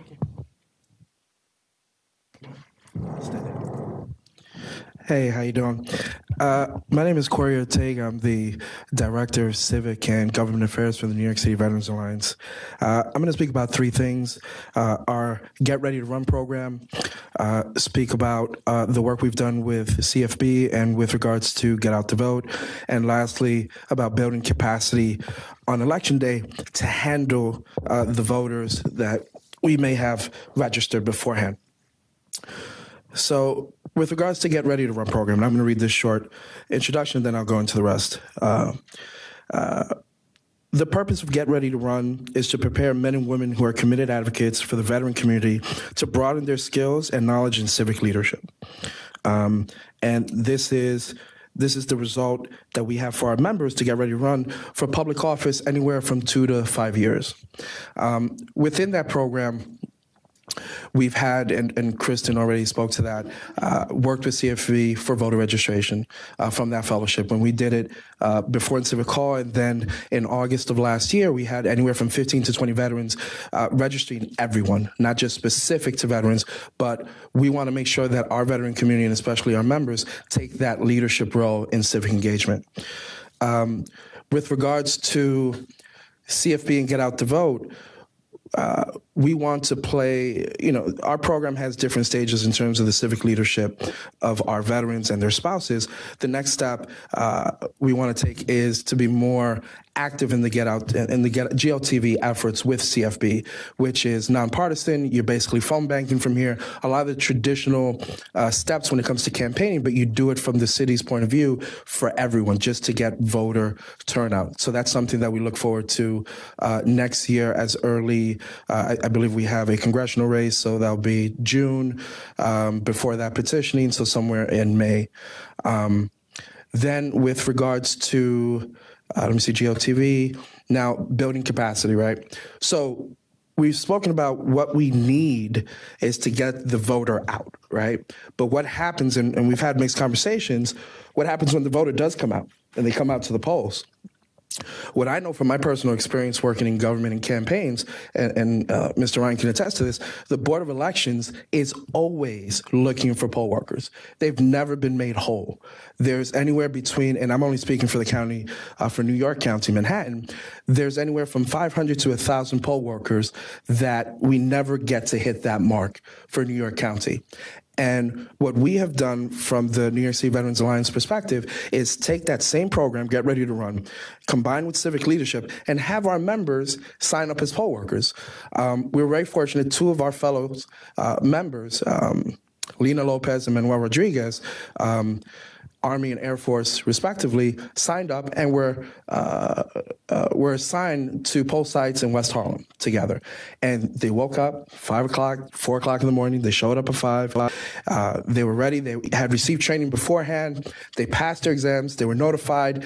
Their poll site was assigned. They showed up, and they had a wonderful experience. They got to interact with a lot of folks in the community. They got to see what it looks like firsthand, from training at Board of Elections to actual practice. And they gave us a lot of feedback, and they're very excited to continue to be poll workers in the future. And they also want to bring other veterans into the fold. So it's our perspective, if we can take a leadership position with the New York State Board of Elections, then we're going to, and if there so happens to be a need for positions, we would love to fill that need. That concludes my testimony. Oh, wait, Mr. Khan. You had mentioned, so I'm the government affairs guy for the Alliance. You had mentioned, have we gone to Albany? We have recently been focusing with the New York City Council. We had just passed local law 120. 119. We're working on 120. Thank you. 2 steps ahead. So we just passed local law 119, which adds veterans and military class to the protected status of the New York City division of, say again? Human rights law. I was trying to get all that in one breath. And we've been focusing on City Council. Now we want to expand our efforts to the New York State Assembly and Senate, respectfully, starting with the New York delegation, New York City delegation, and then expanding. So I would love to speak with you offline. Definitely take that opportunity. You said it was May 8th. Yeah, that's something that we'd be definitely interested in, and we could definitely talk offline and I open for questions. Okay, so poll workers. We're always interested in poll workers. Yes, sir. The election law requires the Board of Elections to accept poll workers first from the 2 major parties. That used to be the primary way that the Board of Elections got poll workers. It's not anymore. It has been steadily declining. We've been getting more and more poll workers from the regular citizens, if you want to call it that, outside the political process, however you want to state it. I don't have the final numbers yet, but for this past election cycle, we're going to be down in the 20s of poll workers that come from the party affiliations versus everywhere else. It's going to be down somewhere in the low 20s. So we are reliant on the citizenry, and in order to do that and make it as easy as possible, you can go on to electiondayworker.com and sign people up. Anybody can sign up, and if you sign up through electiondayworker.com, it requires us, to give all your information, including your email address. You will be contacted back from us, and we need more and more, not less. And especially, we want to try to expand the pilot project that we tried in Brooklyn a few years back, where we do split shifts for people that can't give a whole day. But until we can start to expand the pool of available poll workers. Say we budget for 37,000 poll workers for a full citywide election. We could never do split shifts, in the city across the board unless we had 74,000, right? I mean, so it's what comes first, the chicken or the egg. The more people that we get, the more we can expand some of these other initiatives to make the poll worker experience, flexible and more manageable for people's lives. So certainly poll workers, and anybody who has any interpreter, abilities, particularly Spanish, Chinese, Korean, and Bengali. We need those all the time as well. So, but thank you again for your service. I gave my veteran thing a few minutes ago. I'm not going to repeat that, but thank you. and just to piggyback off of that, our 2 fellows and members that had signed on with the New York State Board of Elections did it online, and it was very effortless. I mean, it was streamlined. They input it. I have experience, signing up poll workers, old school method, paper, and sometimes you write chicken scratch, and sometimes the information gets inputted as you wrote it, and it's not always accurate. When you do it online, it's very accurate. You have the information, it's streamlined, and I know there's a second or if not third step verification process sometimes with regards to Social Security numbers, and that is just expedited through the online process. Yes. So our experience has been the online process worked very well for us, and we will continue making that available to our members. Thank you very much. I want to say one thing. Can I say? Is there anyone else? Can I say one thing? Because I think that's everyone. But I just wanted to add, I think it's so important that there are so many people who are still here who do not want to speak, but they came to get information. If you don't mind, those who did not speak, if you can stand and just say your name and where you are, which organization you're representing. Although, is there somebody who did want to speak? Who? Yes, you're this gentleman. Good. Okay. Poll worker the last 3 elections, and I love the voter information pamphlets. Wonderful. But when you get to the polls, we had problems with lights. I was in Brooklyn, Bishop Ford High School. People couldn't see. People were complaining. The LED lights in the primaries, half of them weren't working. They were working better this time, but they weren't very good. Also, the ballots. We got a lot of talent in the city, and they're really poorly designed. I mean, people couldn't read them. You know, they're down there with the LED lights looking. You know, they wanted us to come in and help them. We couldn't. You know, I think we got a problem. Right. So in terms of lighting and environmental issues, one of the things that we rely on, and that is something that you could pass that information along to the coordinators, because those coordinated journals are what we lift that information from. We have We had a request, and we had floodlights that came in the middle of the day. Right. No place to put them. Right. Nobody to put them up. Right. The extension cords had to run outside of the gym. You know, we needed 50-foot extension cords. I mean, it was crazy. Right. So the more, right. The more advanced planning we can do to accommodate those kinds of things, the better off we are. Hopefully now that and you talk about Bishop Ford in Brooklyn. Yeah, I'm familiar with the school. Yeah. So all right. The lights are out in the gym too. Right. So that's number one. Number two, the ballot issue is quite a bit more challenging because you know, if you guys, anybody that looks at a ballot and you see those crazy dashes along the top and the bottom and the left and the right, those are actually timing marks, and they establish the coordinates where the oval meets so that the vote is registered for the proper person.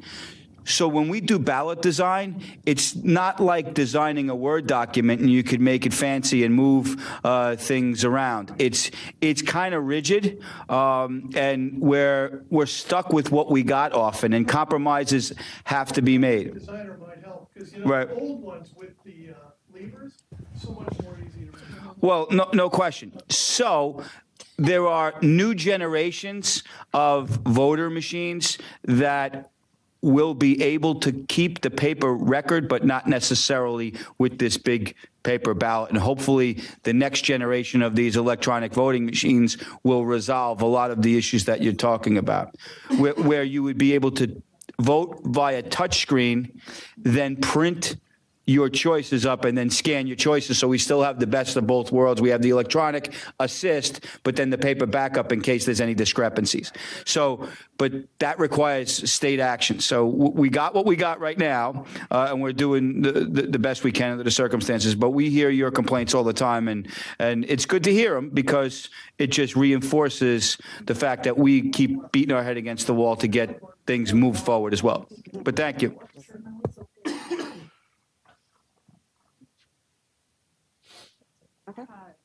So for those who came and listened, would you like to please stand up and introduce yourselves?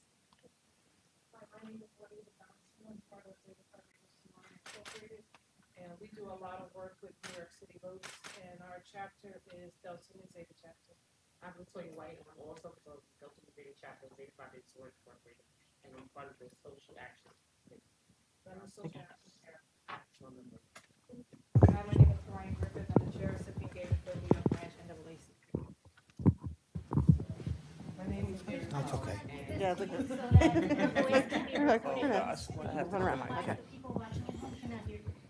My name is Mary Flowers, and I'm a volunteer. I come down here and help with the phone bank. So, and I had a good experience voting. I've been voting for a long time. We vote at Drew Hamilton houses in Harlem, and it went very well. So I have no complaints. Hi, I'm Cynthia Alvarez-William. I'm the advisor for the New York branch of the NAACP Youth. So I'm glad to get all this information to get our students civically engaged. Thank you. No, it's okay. Okay. My name is Christina Cover. I spoke earlier. I'm a student at Queens College and an intern for the Coalition for Educational Justice. I'm also working on an application for the Truman Scholarship, so I'm working on learning more about civic engagement in the city. I was born in the Bronx, but lived in Jersey for a while, so it's good to be back. Definitely.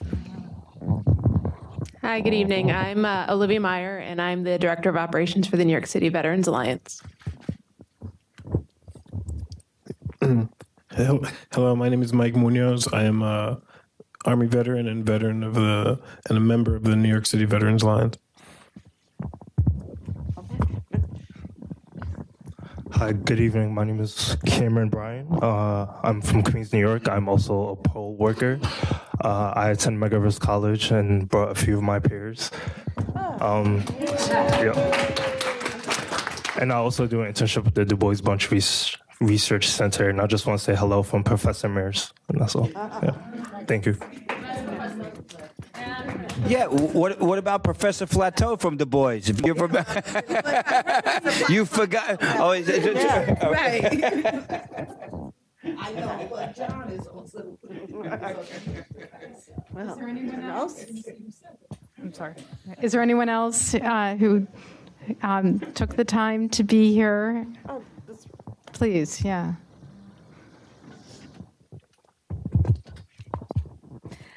Good evening, everyone. My name is Ruth Altman. I'm with the New York City League of Women Voters, and we do a lot of outreach, and we work with New York City Votes and the Board of Elections.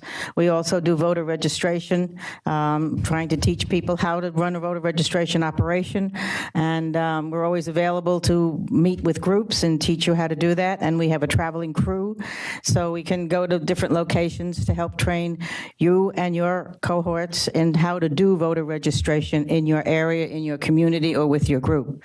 So I have some business cards. If anybody's interested, come by and I'll give them and we'll help you out.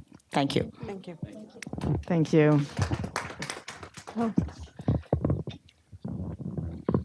Anyone else? Well, thank you so much for being here. This was my first public hearing, and I learned a tremendous amount, and I commend all of you for the wonderful work you're doing and look forward to continuing it with you. Thank you for coming. Thank you.